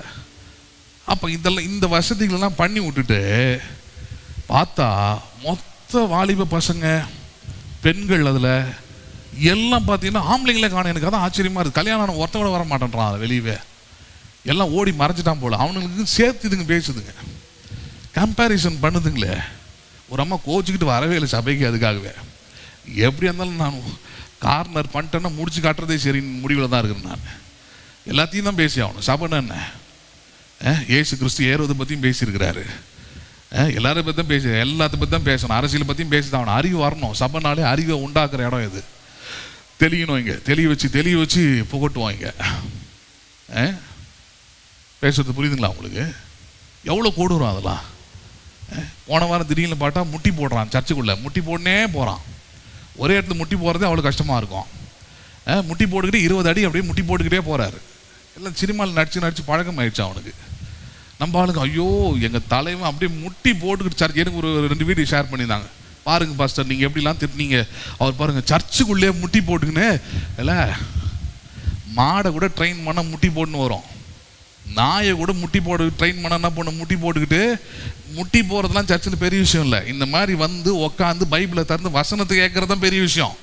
அதை பண்ண சொல்லுங்க ஆளை. ஹலோ, ஒரு சபைக்கு போய் உக்காந்து கடவுளை பாடி துதிச்சு ஆராதிச்சு வசனத்தை கேட்கறதுக்கு உட்கார சொல்லும் முதல்ல. அது எந்த நாயாலும் பண்ண முடியாது, எந்த பன்னியாலும் பண்ண முடியாது, எந்த மாடாலையும் பண்ண முடியாது. ரட்சிக்கப்பட்ட மனுஷனால மட்டும்தான் பண்ண முடியும். வித்தியாசம் புரியுதா உங்களுக்கு? ஏமாந்துடக்கூடாது. அவன் ஜெயிக்கணுன்ற நான், ஏன்னா ஜெயிச்சாதான் இவனெல்லாம் அடக்க முடியும். அவன் எப்படியும் 5 மணிக்கு மேலே வெளியே வர மாட்டான். என்னென்னலாம் சிக்கி சீரழிணுன்றத கண்கூடா பார்க்கணும். நான் நார்த் இந்தியாவில் அதெல்லாம் நான் பார்த்துருக்குறேன் நிறைய. அந்த மாதிரிலாம் பட்டாதான் இங்கே இருக்கிறவங்களுக்கு கொஞ்சம் தான் வரும், புத்தி வரும், அறிவு வரும். ஒரு நடிகருக்கு பின்னாடி போகலாமா, அது அவசியமா? புருஷனை விட எனக்கு அவனை தான் பிடிக்கும்னு எழுதி கொடுத்த டைலாக் மாதிரி ரிப்பீட்டடாக எங்கள் அண்ணனை பிடிக்கும், அந்த நடிகனை பிடிக்கும்னா பரவாயில்ல. பாவம் அந்த மனுஷங்க முன்ன கல்யாணம் பண்ண பாவம் தவிர வேறு என்ன பண்ணியிருப்பான்னு சொல்லி பார்ப்போம். அவன் எங்கே இருக்கிறான்னு தெரியல. அந்த நல்லவனுங்களாம் அவனுங்களாம் ஒவ்வொருத்தனுக்கும் ஒவ்வொரு ஊரில் செலவு வைக்கணும். ஏன்னா பொண்டாட்டிங்களை அமைச்சு விட்டு போகிற இடம்லாம் பாவம் அவனை இழுத்துன்னு கிடக்குறாளுங்க. இவனை விட அவனை தான் பிடிக்குன்றாளுங்க. அவனுங்களும் கேட்டு குடும்பம் நடத்துறான்ல. ஒருத்தி ஃபஸ்ட்டு ஒருத்தி சொல்லி சிரிச்சா பார்த்தீங்களா, என் புருஷனை விட இவர் தான் பிடிக்கணும். அவன் செத்து போயிட்டா, ஆக்சுவலாக அந்த பொம்பளை செத்து போயிட்டா. அந்த இது 41 பேருக்கு கேஸ் தான், அதுவும் ஒரு கேஸ். அது அவன் புருஷன் அந்த வீடியோ இருக்கு, போய் பாருங்க. அந்த அவளை தூக்கி போய் ஸ்ட்ரெச்சரில் படுக்க வச்சிருக்கிறாங்க. அவர் அந்த அம்மாவோட நெஞ்சில் இப்படி அடிக்கிறாரு. அடிச்சு ஏண்டி முடிஞ்சா ஏந்துக்கடி அப்படின்றாரு. யோ, இந்த அடி அவள் உயிரோடு இருக்கும்போது என்ன பண்ணியிருக்கணும், பேசிட்டு வந்தா பற்றி அன்றைக்கே 2 கொடுத்து, ஏண்டி நான் அவனை ஒன்றா உன்னை வச்சுன்னு ஒரு நாள் அவனை குப்பை விட்டு சொல்லி பார்ப்போம். அவனுக்கு இருந்ததே அவன் துரத்தி விட்டு உட்காந்துங்களாம். ஹலோ, ஒரு 3 பங்களா கட்டி விட்டு 3 பங்களாலையும் தனியாக வாழ்ந்துக்கிட்டு இருக்கிறான். தனிமையாக வாழ்வது நல்லதில்லைன்னு பைபிள் சொல்லுது. அவன் தனியாக வாழ்ந்துக்கிட்டு கிடக்குறான். அந்த அம்மா எங்கே தங்கிறதுக்கு ஒரு வீடு தர மாட்டேன்றாங்க, வீடு கொடுத்தா நல்லா இருக்கும்னு அந்த அம்மா கெஞ்சிட்டு கிடக்குது. இதுங்களாம் என்னடானா வீட்டில் உட்கார வச்சு சோறை போட்டு நல்ல கூலிங் கிளாஸ் போட்டு ஏதோ வெளியே போயிட்டு வா நிம்மதியாக இருக்கலான்னு அமுச்சு விட்டா, அங்கே போய் இந்த மனுஷன் என்ன பண்ணுறது, என் புருஷனை விட அவர் தான் ரொம்ப பிடிக்கும் எனக்கு. ஐயோ, இது எங்கே அடிச்சிருக்க வேண்டிய அடி இதெல்லாம். அந்த வீடியோ எடுத்து போய் பாருங்க, சிரிப்பு தான் வந்துச்சு எனக்கு. செத்து போன பொண்டாட்டி தட்டி எழுப்புறாரு, அம்மா முடிஞ்சா எழுந்துரு, பிள்ளைங்க அழுதுரி எழுந்துக்கிடி, போய் சேர்ந்துடுச்சு. அது அவ்வளோதான், முடிஞ்சு போச்சு அது கதை. இதெல்லாம் ஏன் திரும்ப சொல்கிறேன், அவன் யாரோ உலகத்தான் எதோ பேசினா பரவாயில்ல. ஐயா இப்போ வந்திருக்கிற அடையாளம் வந்து ஜோசப்பில் வந்திருக்கிறாரு. யாராக வந்திருக்கிறார் அவர், யோசேப்பின் குமாரன் ஆகிய இயேசு கிறிஸ்துவுக்கு அப்பா. அவர் அந்த அடையாளத்தை வந்திருக்கிறாரு. ஏன் தெரியுமா, இதில் போகிறது அழிகிறது எல்லாம் வாலி பிள்ளைங்க, எல்லாம் குடும்ப பெண்கள். அதில் குடும்பத்தோடைய மேன்மை, அதோடைய வாழ்க்கையோடைய அருமை, எல்லா குடும்பத்துலையும் பிரச்சனை இருக்கும். புருஷன் பொஞ்சாதி வந்து பெண் ஜாதி வந்து ரொம்ப சந்தோஷமாக போகிறாங்கன்னா தான் சந்தேகப்படணும் ஏதோ இருக்குது அப்படின்ட்டு. 2 பேரும் ஒத்தே வரல, முட்டிக்குது மோதிக்குன்னா அது சந்தேகப்பட வேண்டியதே இல்லை. அது அப்படி தான் இருக்கும் வாழ்க்கைனா. அது ஒத்துமையாக போகிறதுக்குன்னா ஒரு மெச்சூரிட்டி வரும், அதுக்கு ஒரு வாழ்க்கை வரும், அதுக்கு ஒரு வயசு ஆகணும். அது வரைக்கும் ஒத்துமையாக இருக்கிறதுக்கு முயற்சி பண்ணிக்கினே இருக்கணும். அதுக்கு தான் நான் கல்யாணம் பண்ணுறீங்க, அதுக்கு தானே சொல்ல வைக்கிறாங்க. உங்களுக்கு கல்யாணத்தை போய் என்ன சொல்ல வைக்கிறாங்க, உங்களுக்கு நான் அழகாக உட்கார வச்சு ஓமம் வளர்த்து யாகம் வளர்த்து தலையில் பூ போட்டு அமிச்சாங்க கிடையாது. கிறிஸ்துவ கல்யாணத்தில் உங்களை நிற்க வச்சு வாழ்விலும் தாழ்விலும் சுகத்திலும் சுகவீனத்திலும். புருஷங்களுக்கெல்லாம் சொல்கிறேன், பொண்டாட்டிக்கெல்லாம் சொல்கிறேன், நீங்கள் எதை எடுக்கிறீங்களோ எடுக்கல, இந்த வீடியோ மட்டும் எடுத்து வச்சுக்கிட்டு எப்பப்பெல்லாம் பிரச்சனை வருது, எப்பப்பெல்லாம் உன்னை ஏன் கல்யாணம் பண்ணன்னு கேட்குறாரோ அப்பப்பெல்லாம் அதில் அமுச்சு விட்டணும். பார்த்துக்கோ. ஹலோ, சொல்லிட்டு தான் கல்யாணம் பண்ணியிருக்கிற, புரியுதா இல்லையா? ஆமாம், மறந்துடுவாங்க ஈஸியாக. சொல்லிடணும், வாழ்விலும் தாழ்விலும் சுகத்திலும் சுகவீனத்திலும் சாவர வரைக்கும், மரணம் நம்மை பிரிக்கும் வரைக்கும் பிறர் முகம் பாராமல். உன் மூஞ்சி என்ன கன்றாவே ஆனாலும் சரி, உன்னையே பார்த்துக்கிட்டு உன் கூடவே இருப்பேன் அப்படின்னு கடவுள் முன்னையில் என்ன பண்ணிடுறேன் நான், சத்தியம் பண்ணிட்டு தான் வந்திருக்கிறேன். சத்தியத்தை ஒழுங்காக என்ன பண்ணு, சோறு சாப்பிட்றவனா இருந்தால் சத்தியத்தை காப்பாற்றுன்னு பேசுங்க. வேற என்ன பேசுறது நம்ம? அப்போ நம்மளுடைய கேள்வி அப்படி தான் பாருங்க. அடிமையாக இருக்கிறவனுடைய கேள்வி கேட்க முடியாது. இப்போ என்னென்ன கேள்வி திறமை கேட்டால், நான் புருஷனை அறியேனே, நான் ஒரு கன்னிகையாச்சே, எனக்கு எப்படி பிறக்கமாச்சேன்னா அவன் சிம்பிளாக சொன்னான், தேவனாலே கூடாத காரியம் ஒன்றுமில்லை. நீ யாரை திரும்ப மாறணும், தேவனுக்கு நீ யாராக இருக்கணும், அடிமையாக இருந்துக்கணும். கன்னிகையாக இருந்து பிரயோஜனம் இல்லை. யாராக இருக்கணும், நீ தேவனுக்கு அடிமை. அதனால தான் வாயை திறந்து அறிக்கையிட்டா அவ என்ன திறமை சொன்னாவ, அதற்கு மரியாள், இதோ நான் ஆண்டவருக்கு அடிமை, உம்முடைய வார்த்தையின்படி எனக்கு ஆக கடவுள். அதான் பாயிண்ட். அடிமையோட இது என்ன தெரியுமா, ஸ்பெஷல் அல்லது அவனுடைய விசேஷம் என்ன தெரியுமா, எஜமானுடைய வார்த்தையின்படியே, எஜமானுடைய வார்த்தையை தவிர வேற ஒரு உலகம் அவனுக்கு இல்லை. இயேசு என்கிற அவருடைய வார்த்தையை தவிர, வசனம் தவிர, வாக்கு தத்தங்கள் தவிர, வாழ்க்கை முறை தவிர வேற ஒரு உலகம் உங்களுக்கு இல்லை. நல்ல முடிவு பண்ணுங்க. எல்லா மக்களையும் நேசிங்க, எல்லாரையும் அரவணைங்க, எல்லாரோடையும் சந்தோஷமா இருங்க. அதுக்கெல்லாம் இயேசு தடை இல்லை, அதுக்கெல்லாம் உங்க எஜமான் தடையே இல்லை. அதுக்கு தான் அந்த வசனத்தை எடுத்து படிச்சு காமிச்சேன். நீங்கள் கர்த்தருக்கு அடிமையாக இருங்கள், உலகத்தை நீங்கள் சுதந்திரவாளியாக இருக்கிறீங்க. நீங்கள் உலகத்தில் சந்தோஷமா இருக்கிறத வெறுக்கிற அல்லது அதை வந்து விரும்பாத எஜமான் இல்லை இவர். நீங்கள் நல்லா இருக்கிறதா விரும்புகிறாரு, நீங்கள் சந்தோஷமா இருக்கிறதா விரும்புகிறாரு. அதுக்கு தான் உங்களுக்கு உலகத்திலே வச்சிருக்கிறாரு. ஹலோ, புரியுதா? உங்களுக்கு உலகத்தில் வச்சிருக்கிறது நோக்கம் என்ன? உங்கள் துக்கம் சந்தோஷமாய் மாறணுன்றதுக்காக தான் வச்சிருக்கிறாரு உங்களை. உங்கள் புலம்பெல் எல்லாம் ஆனந்த கழிப்பாக மாறுன்றதுக்காக தான் வச்சிருக்கிறாரு உங்களை. உங்கள் இருள் எல்லாம் வெளிச்சமாக மாறுன்றதுக்காக தான் வச்சிருக்கிறாரு. அப்போ அப்படி விரும்புகிற எஜமானாக தான் நீங்கள் ஆண்டவராய் பெற்றிருக்கிறீங்க. அப்படி பெற்றிருக்கிறதுனால நீங்கள் ஒன்று புரிஞ்சுக்கணும், நான் ஆண்டவருக்கு வெறும் பிள்ளை, மகன், விசுவாசி அப்படி அல்ல. நான் ஆண்டவருக்கு யாராக இருக்கிறேன், நான் அடிமையாக இருக்கிறேன். யாராக இருக்கிறேன்? நான் அடிமையா இருக்கிறேன். என்ன நடந்தது? 46 பாருங்க, முடிக்கலாம். 46. அப்பொழுது மரியாள், என் ஆத்துமா கர்த்தரை மகிமைப்படுத்துகிறது, என் ஆவி என் இரட்சகராகிய தேவனில் களி கூறுகிறது. அவர் தம்முடைய அடிமையின் தாழ்மையை நோக்கி பார்த்தார். இப்ப அக்செப்ட் பண்ணிட்டா, நான் யாரா இருக்கிறேன்? நானு அடிமை. இந்த அடிமையின் தாழ்மையை அவர் என்ன பண்ணினார்? அவர் ஒரு விசுவாசி வாழ வேண்டிய வாழ்க்கை முறை, அது லைஃப் ஸ்டைல். என்ன தாழ்மை? என்ன தாழ்மை? அடிமையின் தாழ்மை. என்ன தாழ்மை அது? ஆமா, கடவுளை நோக்கி பார்க்கணும், என் ஜெபங்களை கேட்கணும், என் விண்ணப்பங்களுக்கு அவர் செவி கொடுக்கணும். நான் நினைக்கிறதுக்கும் வேண்டுவதற்கும் அதிகமாக கடவுளுக்கு செய்யணும்னா நீங்க முதல்ல யாராக மாறணும்? அடிமையின் தாழ்மையாக மாறணும். யாரா மாறணும்? கடவுளுக்கு முன்னாடி நான் கடவுளுக்கு யாரா இருக்கிறேன்? நான் அடிமைக்கு தாழ்மையா இருக்கிறேன். நான் சொல்றார் பாருங்க, நான் அடிமையின் தாழ்மையை நோக்கி பார்த்தார். இதோ இது முதல் எல்லா சந்ததிகளும் என்னை யார் என்று சொல்வார்கள். ஆமா, நீங்கள் எஜமானாகிய தேவனுக்கு அடிமையாக மாறினால் இது முதல் உலகத்தில் இருக்கிற எல்லா மக்களும் உங்களை யார் என்று சொல்வார்கள். யார் என்று சொல்வார்கள்? யாராக இருப்பீர்கள்? பாக்கியவான்களாக இருப்பீர்கள். யாராக இருப்பீர்கள்? பாக்கியவான்கள். நம்புறீங்களா நீங்க அதை? 49. வல்லமை உடையவர் மகிமையானவைகளை எனக்கு செய்தார், அவருடைய நாமம் பரிசுத்தம் உள்ளது. எஜமானா யாரை ஏற்றுக்கொண்டிருக்கிறீங்களோ அவர் வல்லமை உள்ளவர், மகிமையானவைகளை செய்திருக்கிறார். என்ன செய்கிறார் அவர்? நம்புறீங்களா நீங்க அதை? மகிமையானவைகள் உங்கள் வாழ்க்கையில் செய்வாருங்க. சாதாரணமாக இருக்கலாம் நீங்க, ஆனால் மகிமையானவைகளை பார்ப்பீர்கள். மகிமையான ஒரு எதிர்காலம் உண்டு, மகிமையான ஒரு சந்ததி உண்டு. உங்கள் பிள்ளைகள் மகிமையாக இருப்பார்கள். காரணம், அடிமையின் தாழ்மையை நோக்கி பார்த்த ஆண்டவர் உங்கள் எஜமான். அவர் மகிமையான காரியங்கள் உங்கள் வாழ்க்கையிலே செய்வார். நம்புறீங்களா நீங்க? அப்போ ஒரு லைனுக்கு வந்து முடிக்கலாம். அதை நீங்கள் தேவனுக்கு அடிமையாக இருந்தால் இது முதல் எல்லா சந்ததிகளும் உங்களை யார் என்று சொல்வார்கள். யாராக இருப்பீர்கள்? நீங்கள் பாக்கியவதிகளாய், பாக்கியவான்களாய். பாக்கியவதிகள் என்ன தெரியும்? ஆங்கிலத்தில் பிளஸ்ட் இருக்குது, அப்படின்னு ஆசீர்வதிக்கப்பட்டவர்கள். எப்படிப்பட்டவர்கள் நீங்கள்? ஆமா, நான் ஆசீர்வதிக்கப்பட்டவனா இருக்கணும்னா நீங்கள் தேவனுக்கு யாரா இருக்கணும்? நல்லா சொல்லுங்களேன். அடிமைகளாய் வாழ கற்றுக்கொள்ளுங்கள். யாராய் வாழ கற்றுக்கொள்ளுங்கள். ஆமா, அடிமையின் தாழ்மையை அவர் நிச்சயமாக நோக்கி பார்ப்பார். என்ன பண்ணுவார்? அவர் நோக்கி உங்கள் ஜெபங்களை கேட்பார், உங்கள் விண்ணப்பங்களுக்கு செவி கொடுப்பார். உங்கள் மனதில் நீங்கள் விரும்புறது, கேட்கறது எல்லாவற்றுக்கும் மேலான காரியங்களை அவர் உங்களுக்கு செய்து நடத்துவார். தேவனுக்கு நீங்கள் அடிமையாக இருங்கள். எல்லாரும் எழுந்து நிற்போம்.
அடிமை நான் ஆண்டவரே, என்னை ஆட்கொள்ளும் என் தெய்வமே.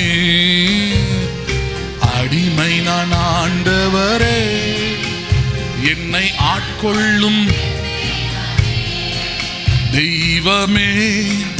தெய்வமே, அடிமை நான் ஆட்கொள்ளும் தெய்வமே. தெய்வமே, அடிமை நான் ஆட்கொள்ளும். அடிமை நான் ஆண்டவரே, என்னை ஆட்கொள்ளும் என் தெய்வமே. அடிமை நான் ஆண்டவரே, என்னை ஆட்கொள்ளும். என் உடல் உமக்கு சொந்தம், இதில் என்னாலும் வாசம் செய்யும். என் உடல் உமக்கு சொந்தம், இதில் என்னாலும் வாசம் செய்யும். அடிமை நான் ஆண்டவரே, ஆட்கொள்ளும் என் தெய்வமே, அடிமை நான் ஆண்டவரே, என்னை உலக இன்பமெல்லாம் நான் உதறி தள்ளிவிட்டேன், உலக இன்பமெல்லாம் நான் உதறி தள்ளிவிட்டேன். அடிமை நான் ஆண்டவரே, என்னை ஆட்கொள்ளும் என் தெய்வமே, அடிமை நான் ஆண்டவரே, என்னை பெருமை செல்வமெல்லாம் இனி வெறுமை என்றுணர்ந்தே, பெருமை செல்வமெல்லாம் இனி வெறுமை என்றுணர்ந்தே. அடிமை நான் ஆண்டவரே, என்னை ஆட்கொள்ளும் என் தெய்வமே,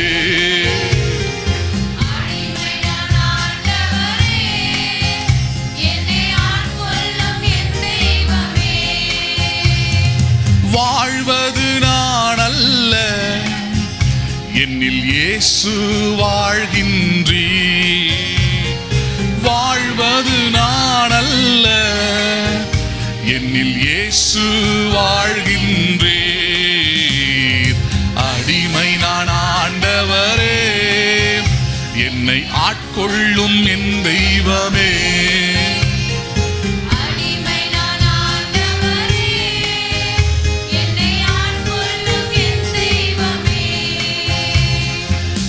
பாவம் மன்னித்தருளும், இரத்தத்தால் கழுவிவிடும், என் பாவம் மன்னித்தருளும், இரத்தத்தால் கழுவிவிடும். அடிமை நான் ஆண்டவரே, என்னை ஆட்கொள்ளும் என் தெய்வமே, அடிமை நான் ஆண்டவரே, என்னை முள்முடி எனக்காக, ஐயா கசையடி எனக்காக,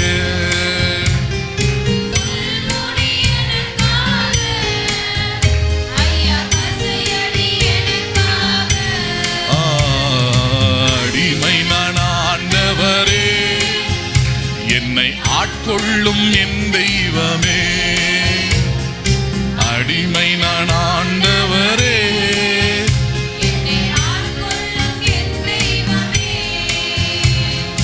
என் பாவம் சுமந்து கொண்டீர், என் நோய்கள் ஏற்றுக்கொண்டீர், என் பாவம் சுமந்து கொண்டீர், என் நோய்கள் ஏற்றுக்கொண்டீர். அடிமை நான் ஆண்டவரே, என்னை ஆட்கொள்ளும் என் தெய்வமே, அடிமை நான் ஆண்டவரே, என்னை ஆட்கொள்ளும் என் தெய்வமே, தெய்வமே தெய்வமே, அடிமை நான் ஆட்கொள்ளும் தெய்வமே, தெய்வமே, அடிமை நான் ஆட்கொள்ளும், அடிமை நான் ஆண்டவரே, என்னை ஆட்கொள்ளும் என் தெய்வமே, அடிமை நான் ஆண்டவரே, என்னை ஆட்கொள்ளும் என் தெய்வமே. ஜெபிப்போம். எங்கள் அன்பும் இரக்கமுள்ள பரலோக தகப்பனே, இது ஆசீர்வதிக்கப்பட்டதான நல்ல காலை வேளை ஆராதனைக்காக நன்றி செலுத்துகிறோம், உம்மை துதிக்கிறோம். ஆண்டவரே, நீர் எங்களை இரத்தத்தினாலே கழுவி விலை கொடுத்து வாங்கி, கிரயத்திற்கென்று வாங்கி எங்களை உமக்கு அடிமைகளாக இருக்கும்படியாக, நீர் எங்களுக்கு எஜமான்களாக இருக்கும்படியாக, வார்த்தைக்கு இசைந்து இணைந்து கீழ்ப்படிந்து முழுமையாக எங்களை அர்ப்பணித்து வாழும்படியாக பரிசுத்த ஆவியானவர் எங்களை தந்து இந்த சத்திய வார்த்தைகளை அறிந்து கொள்ளும்படியான மனக்கண்களை திறந்து, செவிகளை திறந்து, உள்ளங்களை திறந்தபடியால் நன்றி செலுத்துகிறோம். எங்கள் ஆவி, ஆத்துமா, சரீரம் எல்லாம் எங்கள் எஜமானாகிய உமக்கே சொந்தம். நாங்கள் உமக்கு அடிமைகளாக இருக்கிறோம் ஆண்டவரே. நாங்கள் உமக்கு அடிமைகளாக இருக்கிறதை குறித்து பெருமை பாராட்டுகிறோம், மேன்மை பாராட்டுகிறோம். நாங்கள் உமக்கு அடிமைகளாக இருப்பதுனால தேவர் இந்த அடிமையின் தாழ்மையை கண்ணோக்கி பார்த்து பூமியில் உள்ள எல்லா சந்ததிகளும் எங்களை பாக்கியவான்கள் என்று சொல்லும்படியான வாழ்க்கையை தேவரீர் உமக்கு அடிமையாக இருப்பதனாலே எங்களுக்கு உண்டாகிறது. என்னுடைய சுயம், எங்களுடைய எண்ணம், எங்களுடைய விருப்பம், என்னுடைய ஆசை, என்னுடைய நோக்கம் எல்லாம் அகன்று போகட்டும். கிறிஸ்துவின் சித்தம் எங்களுக்குள்ளே நிறைவேற்றும். கிறிஸ்துவின் சித்தம் எங்களுக்குள்ளே தேவரீர் ஏற்றுக்கொள்ளப்படட்டும் ஆண்டவரே. எங்களை நாங்கள் வெறுக்கிறோம், உம்மை ஏற்றுக்கொள்கிறோம். நீர் எங்களை எஜமானாக இருந்து ஆண்டு கொள்வீராக. நீர் எங்களுக்கு கர்த்தரும் எங்கள் ரட்சகருமாக இருக்கிறபடியாக நான் சொல்லுகிறோம். கூடி வந்த ஒவ்வொரு பிள்ளைகளையும் கர்த்தரீர் ஆசீர்வதியும். உடைய பலத்தையும் உடைய கிருபைகளையும் உடைய பாதுகாப்பையும் தந்து உடைய பிள்ளைகளை நீர் மேன்மைப்படுத்தும். கேட்ட வார்த்தைகளுக்கு சாட்சியாக நிற்க நீர் அவர்களுக்கு உதவி செய்யும். இயேசுவின் வல்லமையுள்ள நாமத்தில் ஜெபிக்கிறோம் எங்கள் ஜீவனுள்ள நல்ல பிதாவே, ஆமென். என் ஆத்துமாவே கர்த்தரை ஸ்தோத்திரி, என் முழு உள்ளமே பரிசுத்த நாமத்தை ஸ்தோத்திரி. என் ஆத்துமாவே கர்த்தரை ஸ்தோத்திரி, கர்த்தர் செய்த சகல உபகாரங்களையும் மறவாதே. ஆமென். ஆசீர்வாதம் நம்முடைய கர்த்தராகிய இயேசு கிறிஸ்துவின் கிருபையும் பிதாவாகிய தேவனுடைய அன்பும் பரிசுத்த ஆவியானவருடைய ஐக்கியமும் இன்றைக்கும் என்றைக்கும் சதா காலமும் நம் அனைவரோடும் கூட இருப்பதாக. Amen, amen. God bless you. மீண்டும் உங்களை நான் இன்று மாலை ஆராதனை 6:30 மணிக்கு சந்திக்கிறேன். கர்த்தர் உங்களை ஆசீர்வதிப்பாராக.